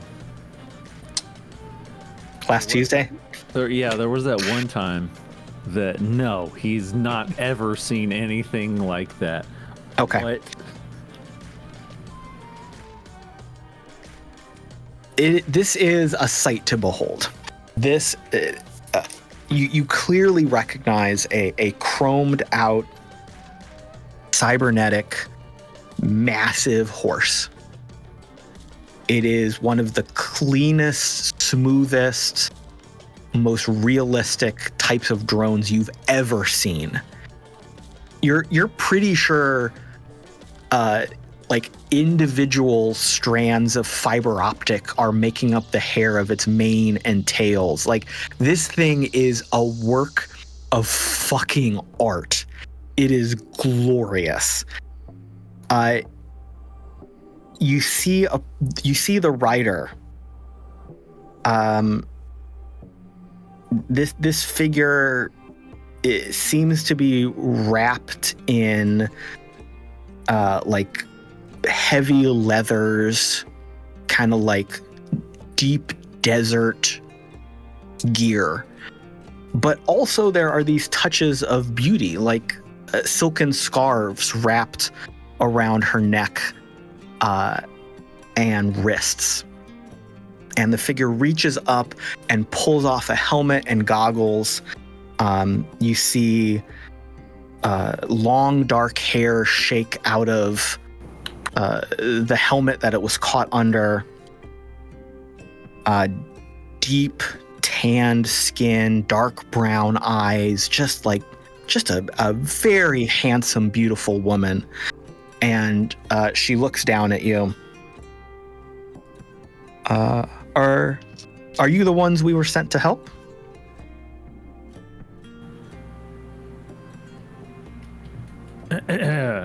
Well, hi. Dog takes just a second to answer because he feels like he's been transferred into the film The Page Master with everything that has happened in the last 20 seconds. He's gonna straighten up for a second and be like, "That, are you helping robots or people?" She chuckles. You're right. The people. A friend of ours, Mr. Mercury, called in a marker. Oh. Well, yeah, that'd be us then. Yep. Are you Mr. Galen? Yeah. Hold on a second. Just hold on just a second. He's gonna Galen, do you copy? It's so hard to hear. It is so hard to hear over the noise in the cave. Yeah, I got you. I see what Galen, do you copy? Yes! There's a lady on a robot horse out here for you saying Freddy sent her. Do I have permission to speak for you? Oh my god. Yes! Copy that, thank you. And then Dog's gonna turn around and look at her and be like, "Yes, I am Galen. As a matter of fact, there's robots in them there caves that I need you to go take care of." All right, I can send in my troops. Do you have entrance points for us? Well, you see there's a big old tunnel down that way. Now, I'll let you know I done rigged it with explosives. I ain't gonna set them off, but I'm just letting you know. That's the way in or out. And right now, I'm going through and blocking off all these other entryways. And I'm gonna blow them up. My name's Do you Galen. have a map I can use, maybe? As a matter of fact, and he's gonna try to get up fancy with it. Robot! No. Can you please come over here? Umbra again delivers the preteen sassy side eye I'll buy you an ice cream later. and pops up the map. The woman looks at it, pulls a glow out of like her inner jacket pocket, scans the map, hits a couple buttons, and does something. You're not sure what. Back inside the caves, Galen, you just got this real weird phone call while you and B are kind of simultaneously dragging each other up this ridge. The cult members are like, you could reach out and touch them. They are moving so fast right now. I think the time we are running at this point, and as we are running, we are going to shoot behind us. Okay. And just try to slow them down. May I take this second to please emulate Drall and be like, grenade? Grenade is a good idea, yes. Is that becoming our fucking catchphrase or something? Grenade! Not near me! No, we're shooting right. the opposite direction. I can't see, I'm a little buried. All right. So you and B can both be firing and throwing grenades into the crowd.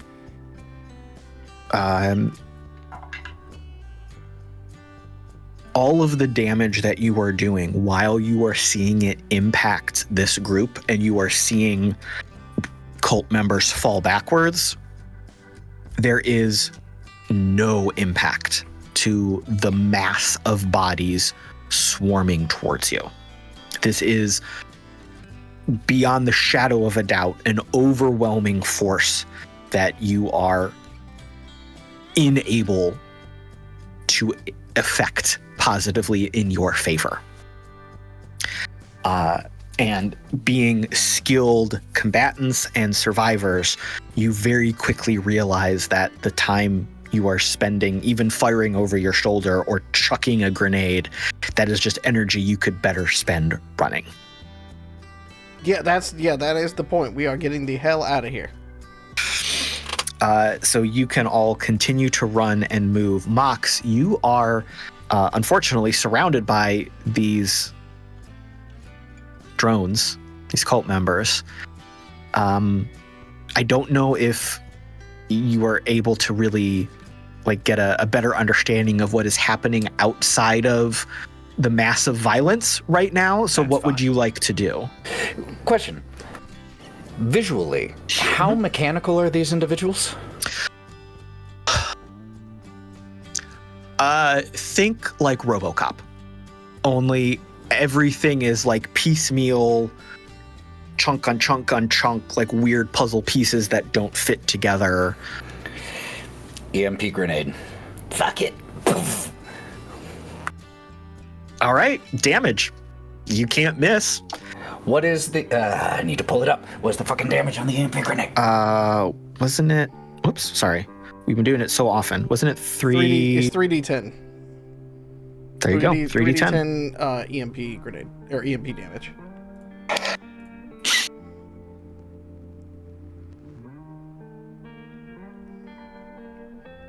Uh, 18. Okay. I also assume, and if not thematically, I would love it, if through Mox's eyes we see as one of them winks out, the Watcher, his left leg, which is predominantly mechanical, just gives out underneath him at that moment. Yeah, so you've got 18 damage on a radius around you, also impacting you. So if that would shut down any of your own cyber equipment, yep, just like it did with Galen when that arrow went off accidentally out of nowhere. So yeah. In this case, you feel that like system shock of your cyber tech going down. your skin ripples with goose flesh and static shock as the electricity goes all over you. The drones around you all react and fall back. Not enough to fall down, but they do give you a split-second opening to try to get away. Which is exactly what he's going to try to do in that moment. And while that is happening, you also continue to hear that feedback of Argos working with the gun placements. None of them are firing at you, but he has not been able to control any of them. Argos, if you leave, will they stay disabled, do you think? Probably. I can still keep talking to him while I run. Get cam mode. Get the fuck out of there, boy. You sure? I don't want you fucking dying here. Oh. Okay. Don't make it like that. Get the fuck out. And we're going to shift out of strict turn order here, just to narratively embrace this chaos. Drall, you are seeing all of this happen split second.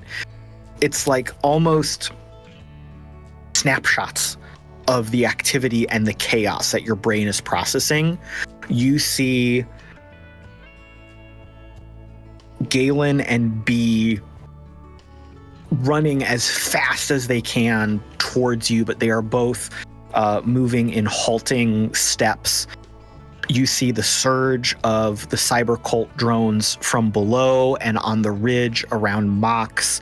You saw some sort of explosion over where Mox was. You're not sure what it was, and you are you were near enough to Mox to kind of feel it, but you're just not processing all of the details. And you just have this sense of that pounding in your chest, that adrenaline, that heartbeat. This is the worst situation you have ever been in. And what do you do? I think she's immediately going to drop to the ground in a crouching position, take out her glow, and use the pockets and strings on her hoodie to strap to her chest. Nobody's gonna fucking believe this. And then she's gonna record, grab 2 grenades, and run as fast as she can towards where Mox is going. Okay. And if anyone grabs her, she's gonna lob her grenade their direction. So no one is grabbing you. Good. That would have been bad. It would have been. The drones that are surrounding Mox are all, they're not striking at him immediately. They're kind of stumbling a little bit. Are you just trying to get over to him to help him? Are you trying to get them away from Mox? Yeah, so her goal is to draw enough attention to herself to draw their attention away from him. Gotcha. She wants to go out the way he's going, but she is drawing attention to herself, making her... it's like in Halo, the suicide runs. Yeah. That's what I'm doing. Okay. You sprint towards them. Oh no. I think you don't even realize how loud you are yelling with all the chaos going on. You get closer to them, and suddenly you see a blackness. And it's moving. You think it's a shadow.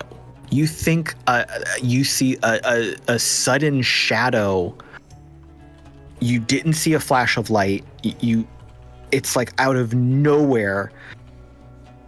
suddenly shadows are looming, swarming, coming from somewhere.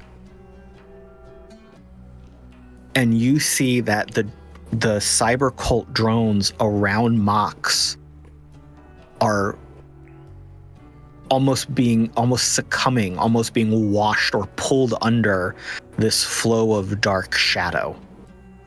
Mox, you see this as well. You blasted this EMP centered on yourself. You're still sparking a little bit from the system shock. And you think like, oh my God, the rest of my human body is just not working and my eyes are not working because there is darkness everywhere. But then the darkness is like moving like a living thing around you. And these 5 drones that just beat your ass are suddenly taken down and are being dismantled. By the darkness? Yeah. I want you to make me an engineering check. Because you're very good at this. And even with the damage to your cybernetics, your eyes and skills are sharp. Engineering or electronics, just making sure. Engineering. Okay, in that case it is a 23. Electronics would have been a 32. Yeah, but this is like about hardware. I know. It is almost impossible for you to process this, but you are seeing drones.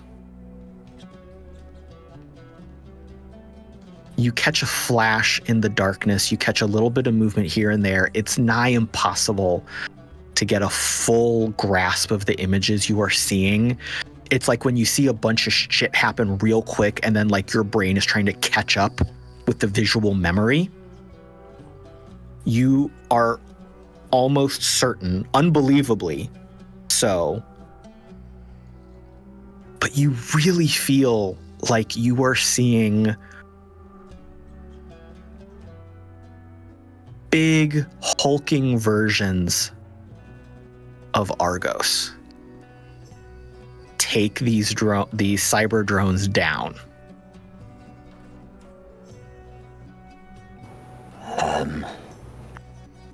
As you were trying to process that, Drall, you are not even sure of what you were seeing. B and Galen, you are at the top of the ridge near the cave entrance, which was partially collapsed but is still open. The throng of cyber drones are behind you. What do you do?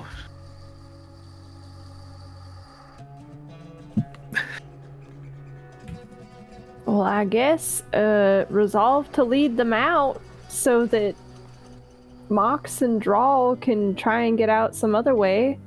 Like, I don't think that B sees or knows where they are other than trying to draw everything out and away from them. So are you still going towards the tunnel to get out and you're just trying to like cause some distractions along the way?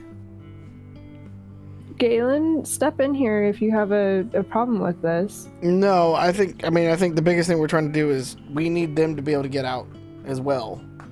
Yeah, and we can't extract them the way that we are right now. Okay. Yeah. Let's do that. All right. So you are moving towards the tunnel? Yeah. Still throwing nanothermite grenades down. Okay. Yeah. Trying to provoke them. See, that's what I was thinking too. Yeah. Can we make like a line that they have to cross through somehow? Yeah. As best we can, right? Like, that's, I think, our best bet at the moment, B. Can we see where the dynamite that Dog planted is? It was way further down the tunnel. Oh, okay. So it's like farther away from us. Yeah, it was kind of twisty-turny. Okay, that's fine. There is not a stick of dynamite sticking out of the wall right by the entrance that you can see in the heat of the panic moment you are in right now. You know, B thought Dog was smarter than that, but B also was kind of hoping that Dog wasn't smarter than that for a split second. Okay, yeah. Let's draw them all towards. What we can do is chuck some shit at them, but also we could set up a line of like destruction with the thermite timers. Yeah. You are trying to do that as quickly as you can. Like, you know functionally how to do that, but in the heat and the panic and the chaos, you know, you're doing your very best. While you are doing that, let's bounce back out of the caves again to Dog. So this figure on this massive horse drone is just kind of sitting there watching. And she's looking down at the fight that is ongoing below you with these glam rock motorcycle punks. As that is happening, you also see, you hear at first a couple more vehicles coming around. Again, damn this situation, but they look like pirate ships. They really, really look like pirate ships. And one of them is like kicking up a bunch of dust around it as it's moving in, and like there's people hanging off like ropes on the side of it, swinging weapons of some sort. Another larger one, like not a box truck, but like a big vehicle that's again kind of dolled up like a ship. It almost seems like there's a cloud of fog or smoke around its wheels, so you can't really see the wheels. So it kind of looks like it's really a boat on this cloud of smoke, and it's like roaring down. And then this group is joining the other group fighting those drones that popped out of the sand. And the figure next to you kind of shakes her head. Theatrics, she says, chuckling to herself. Yeah, he's badass though.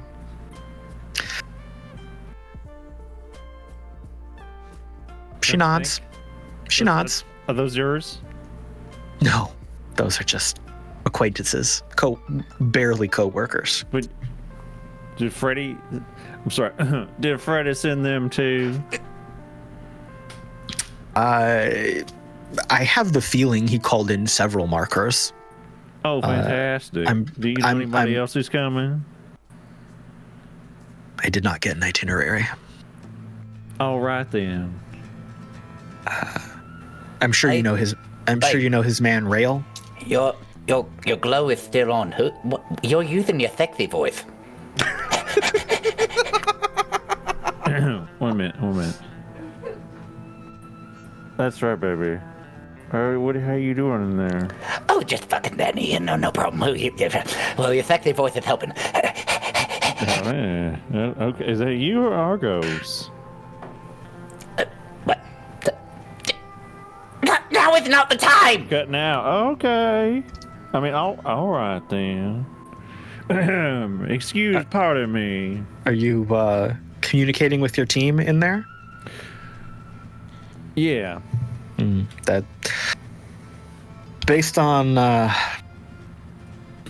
information I'm getting from my people, I feel like being inside this cave system is not where they want to be. Do they need an extraction?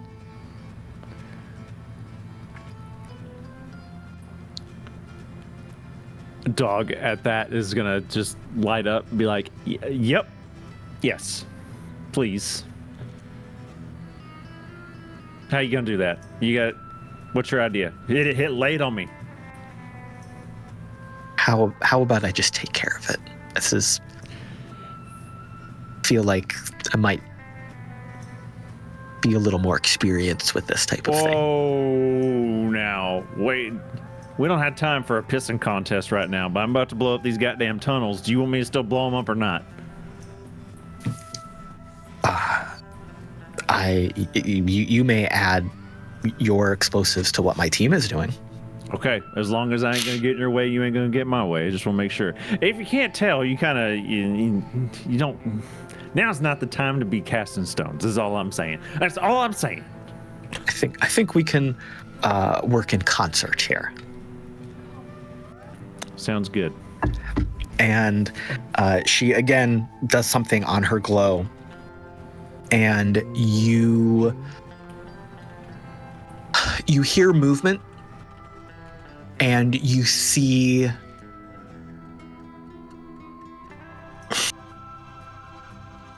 you have just seen so many unbelievable things today. And here's one more. You see from below where you are standing, you see 4 more riders on very similar drones come out from wherever they were and whatever they were doing, and they ride in different directions out and around out of your line of vision. What is the 4 horsemen over there? Is that what's going on? You got plague going? You got old shit dick over there going? I don't remember the rest of them.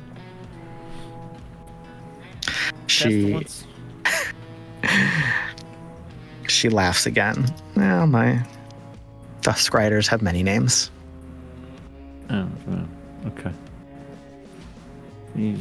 Let's go back into the cave. You stay up on your high horse. I'm gonna go blow some shit up. All right. back in the caves, as all of this chaos is happening, B and Galen are trying to set these timers, get some of these grenades in place. It is incredibly difficult to do all of this. As you are standing there trying, some of these drone cult members are like striding up and taking swipes at you. So you're kind of like actively running back and dodging out of the way and trying to drop these grenades. Drall, you ran over towards Mox. You're trying to like process this wave of darkness, and like you start to feel movement around you, and you see this wave of darkness like spill over the ridge and pour down into the cave itself. Mox, as you are standing there, the bodies of these drones that were just attacking you are now lying ripped to shreds at your feet.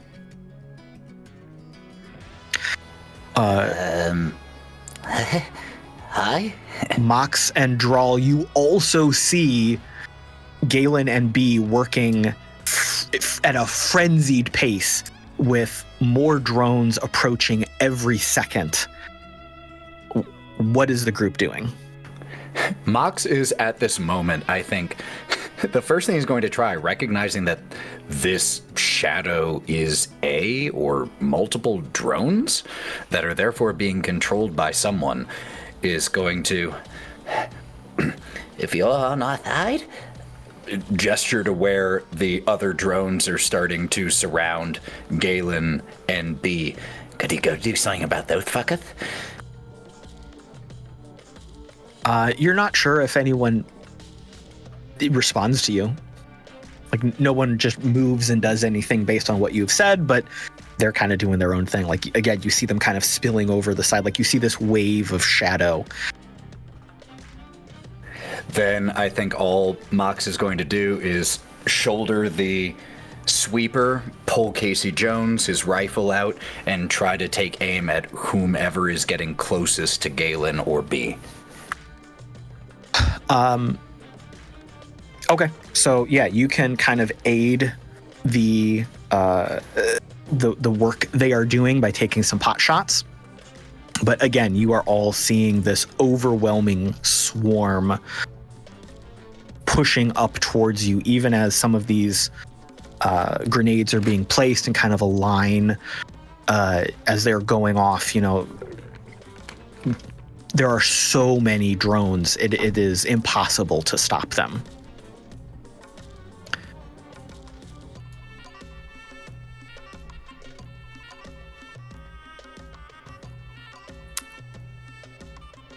Well, Drall would like to run. Sure. That's a great idea. In any direction. Yeah. Really. I was waiting to see if Mox was actually taking a shot. That's what. Oh, go for it. I mean, I assumed that's purely narrative at this point.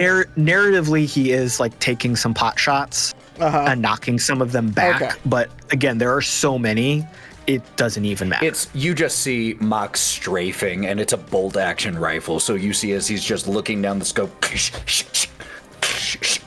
while moving towards the exit. Yeah. Yeah.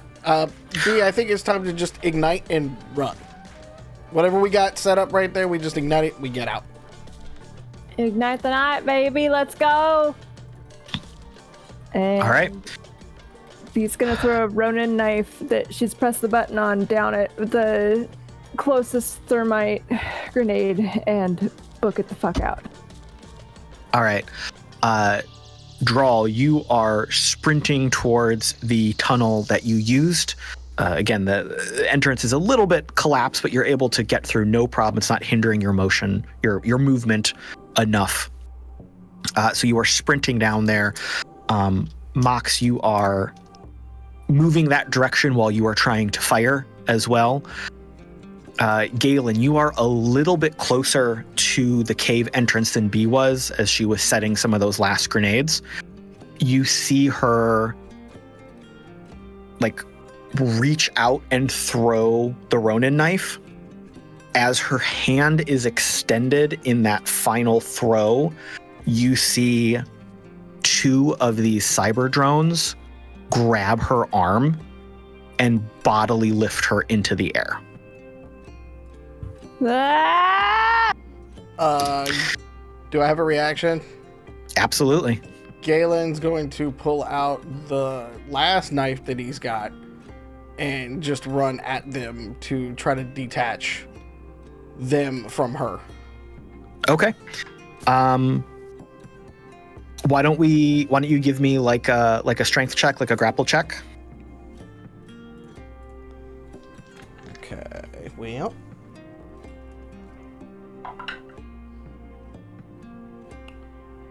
$15. All right. So I kind of see this like you are lunging at one of these two that are like holding her because they're very tall. So like they have her up. She's like dangling by one arm, which is like your poor B's poor muscles and joints and just stretching out that shoulder. And you're like Galen, you're like lunging at them to try to like damage one of their arms or break their grip. Yeah, it's kind of like a flying crossbody, but with a like Michael Myers like knife stab at the same time. Yeah. You connect, the knife sinks in. You are trying to wrestle back and forth. You feel the raw strength of these things, the unyielding power behind them, especially now that they are moving in unison. You feel a little bit of flex and give, but not much. You're not sure you can break this. When suddenly Argos leaps from wherever he was before, grabs B by the belt, and yanks in the opposite direction towards the tunnel. And that momentum pulls B out of the grip, maybe dislocating her shoulder, maybe not. There's a lot of pain. And Galen, your momentum and pressure away from like towards the drones, now that B is suddenly popped away, you actually like tumble into them and push them backwards, and you're kind of almost surrounded in the thickest part of this group that is attacking you. But I see that B gets away. you see in that moment, you're like your tactical combat sense, like, you know, when like real life slows down and you're seeing those details happen, you see Argos pulling B bodily down the tunnel. You see Drall sprinting ahead, and you see Mox hustling up as fast as he can. I hit the button on the bottom of the thing to start the timer. Okay. I'm assuming I'm out of moves at this point, right? Yeah. Okay. Yeah. I got something planned for next turn, though. How long is the timer on those Ronin knives? I forget. 6 seconds. All right. B, you are being dragged by Argos. And I'm trying to smack Argos to make Argos let me go so that I can get back to Galen. And yelling, "No, Argos! Galen's back there! Take me back!" Argos is not responding. He is continuing to pull you down the tunnel. As a matter of fact, I think in that moment, because B can see me, I would assume I can either through Argos or simply by proximity hear B, and just really quiet communication to Argos. Don't let it go. Drall, you are running down. There's a little bit of a curve in the tunnel. You can pause for a quick second and look back. You see Argos is dragging B, and she is fighting against him, but he is easily drone handling her towards you. Behind them, you see Mox limping as fast as he can, but he is within the tunnel at this point. I'll provide cover fire for their escape. If necessary. Oh, okay. You stop and turn. You see all of this happening. Galen, in this slow motion moment, you see your crew running down the tunnel, nearing that curve that you know takes them out of immediate line of sight from you and the drones in the cave. Okay, so they're clear. I'm going to do my damnedest. A one-armed man in a fight. But I'm going to try to rip myself. Like, I've got the knife kind of stuck into one of them. I've hit the ignition switch, so I know roughly how much time I got. So I'm going to try my damnedest to get away and just run as fast as I can. I'm probably going to get hit with a blast wave, but it's going to be a lot less than being standing next to them. So, give me a check. Strength, I'm assuming? Yeah. Fuck. Hey, Rabel.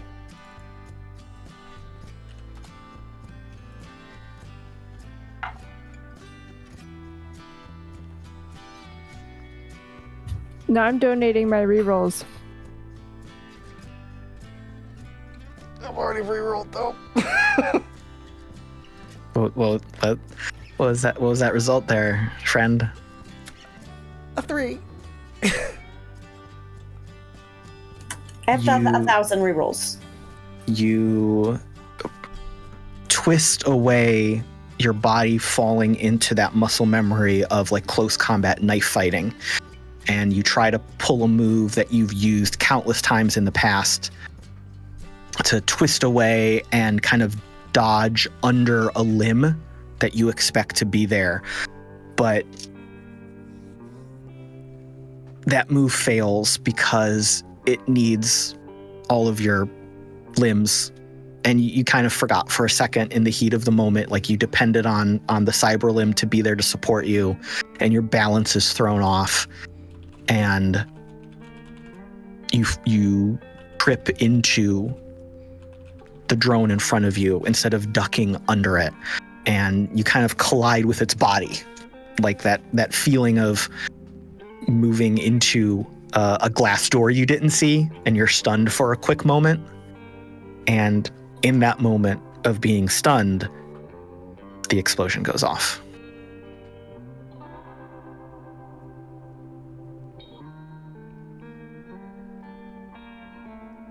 Drall, B, Mox, you hear an explosion behind you, ripping through the drones.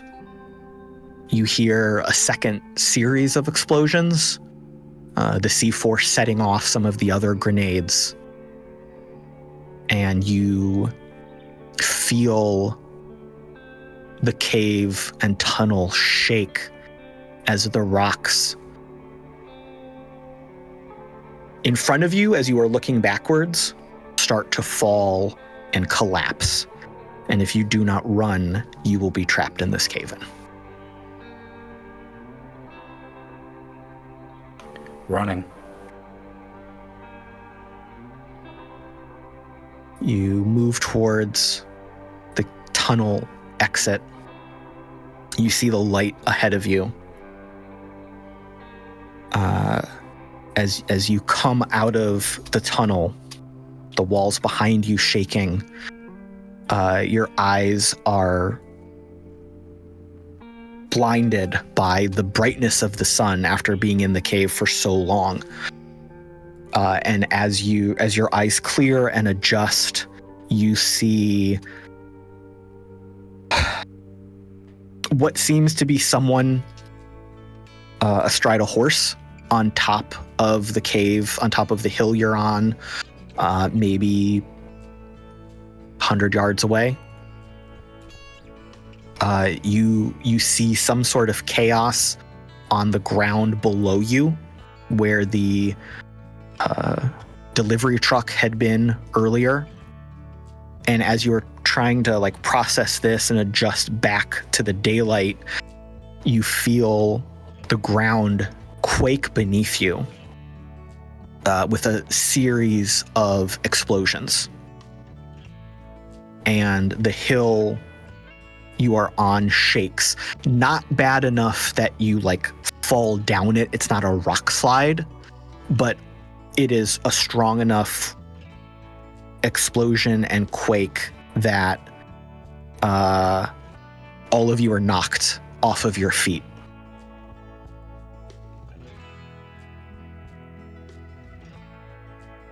A moment later, as the cloud of dust in the air kind of clears a little bit, the figure, again on horseback, as strange as that is, trots down to where you are. And from where they are atop of this, she says, you are the team that was inside?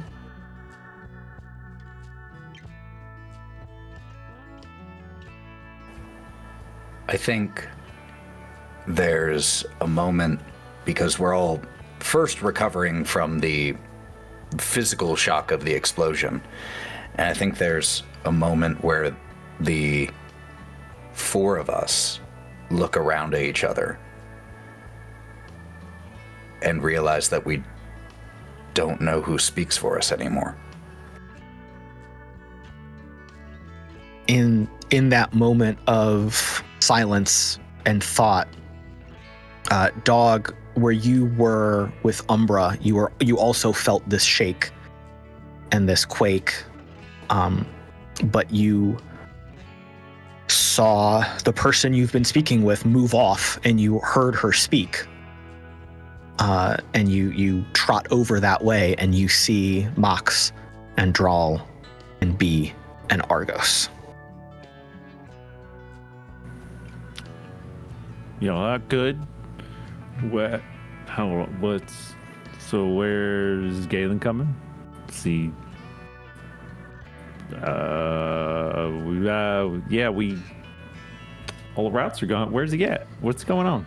Galen's gone. You just hear in the background of this whole thing, Mox on the communication. Galen. Fucking answer me, Galen. Static.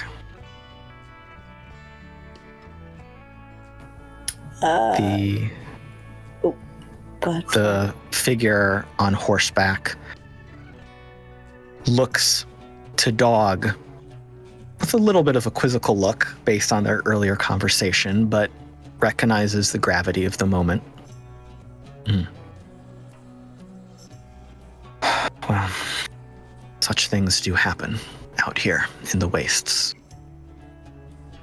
I can tell you, if it is worth anything, that my people sealed all of the entrances that you identified, and I am reasonably certain that none other of whatever those things were escaped. Do you have transportation? Do you have a base to return to? We have transportation. But it's not ours. Is now. I don't even think we have the keys. That's not really that big a problem. Sorry, Galen. Is it even right? Should we go and look for him? Drall just motions to the piles of rock and smoke and ash. Galen. Where? Galen. B goes over to the pile of rubble and starts pulling away rocks. And Drall will go over and at first helps you, but then you go to pick up a rock and she just puts her hand over the top of yours and kind of squeeze your wrists, and you just kind of see that her throat is shaking, her jaw is shaking, and she just breaks down. So does B.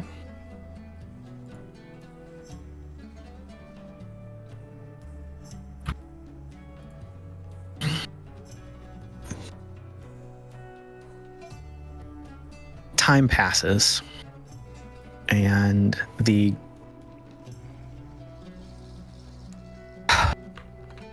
intensity of the moment, while it does not lessen, does shift towards practicality. And you are able to return to the Winnebago and make your way back towards Solace. As you drive off, you see various groups riding alongside you for a moment. There are these strange trucks and vehicles that are done up to look like old sailing ships. There is a group that is clad in now very dusty and broken and dirtied chrome and neon. But they're still playing their music loudly and proudly. And after a little bit, they break off and go their separate directions. And in the distance, behind you and to either side of you, you see 4 figures riding horses. Behind 2 on either side of you, behind them, this living, moving shadow swarming. And after some time, they turn away as well, and through your sorrow, it is still interesting to see these drones shift into a higher speed mode with their legs locking up and some sort of rocket thruster taking over as they speed off into the desert. Solace, after a long drive, made even longer by these events and the silence, is a welcome sight, but not as welcome as it used to be.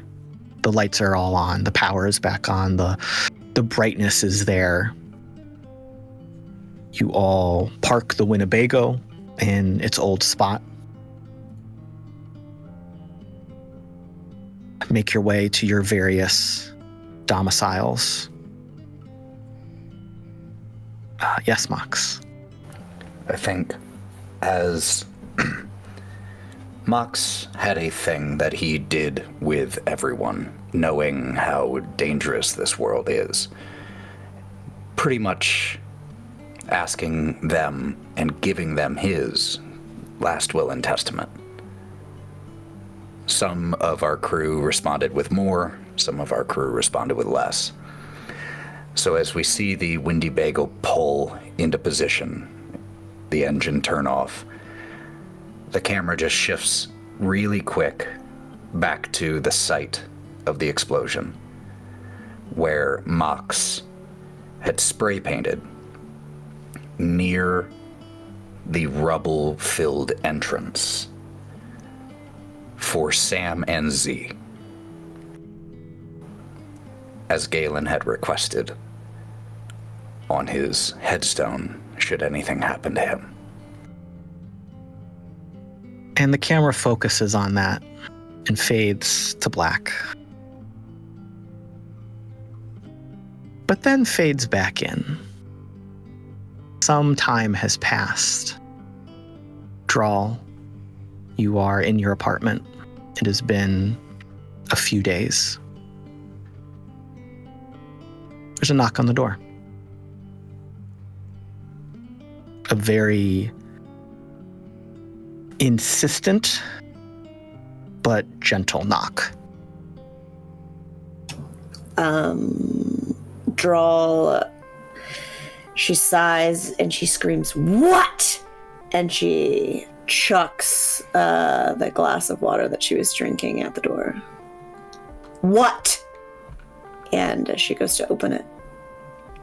You see a woman standing there on the shorter side, a little over 5 feet, mid-50s, wider hips, broad shoulders.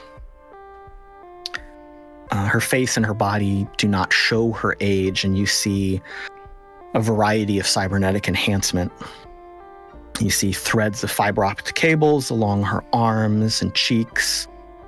You see the seams of what you think might be some sort of armor under the skin. You see jet black hair tied into a neat ponytail. And there is a fire, a cold fire in her eyes. She turns to you. Oh, hello. You must be Drall. I'm looking for my husband. Galen? Galen Gray? And that is where we're going to end season 1.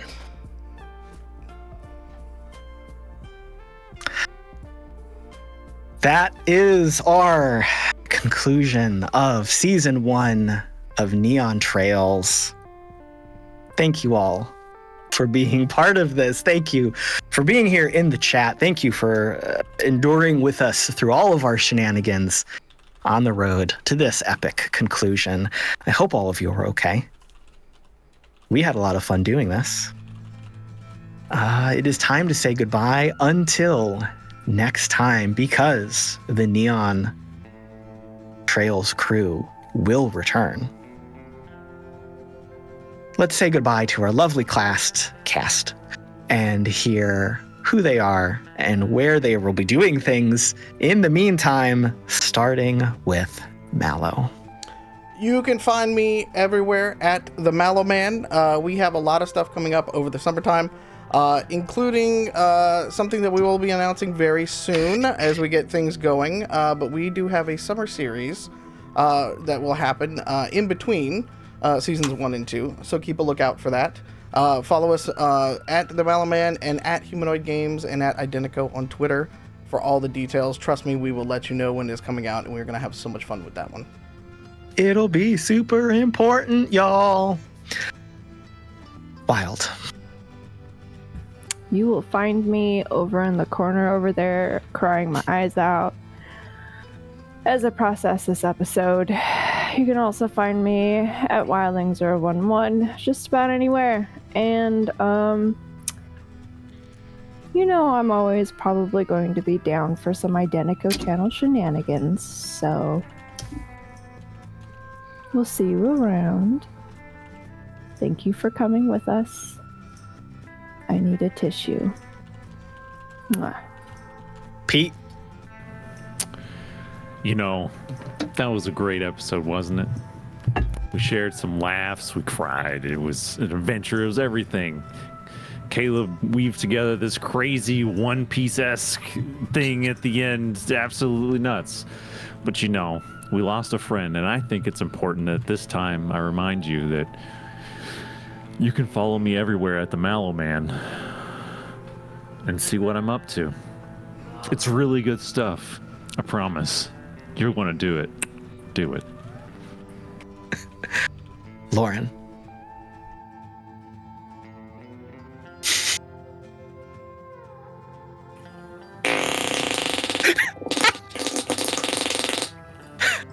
That's all I got. As Galen would have wanted. Thank you guys for being here. Seriously, I've loved this. I can't get enough of it, and it's really great. And thank you guys for a great season. That's it. And Ethan.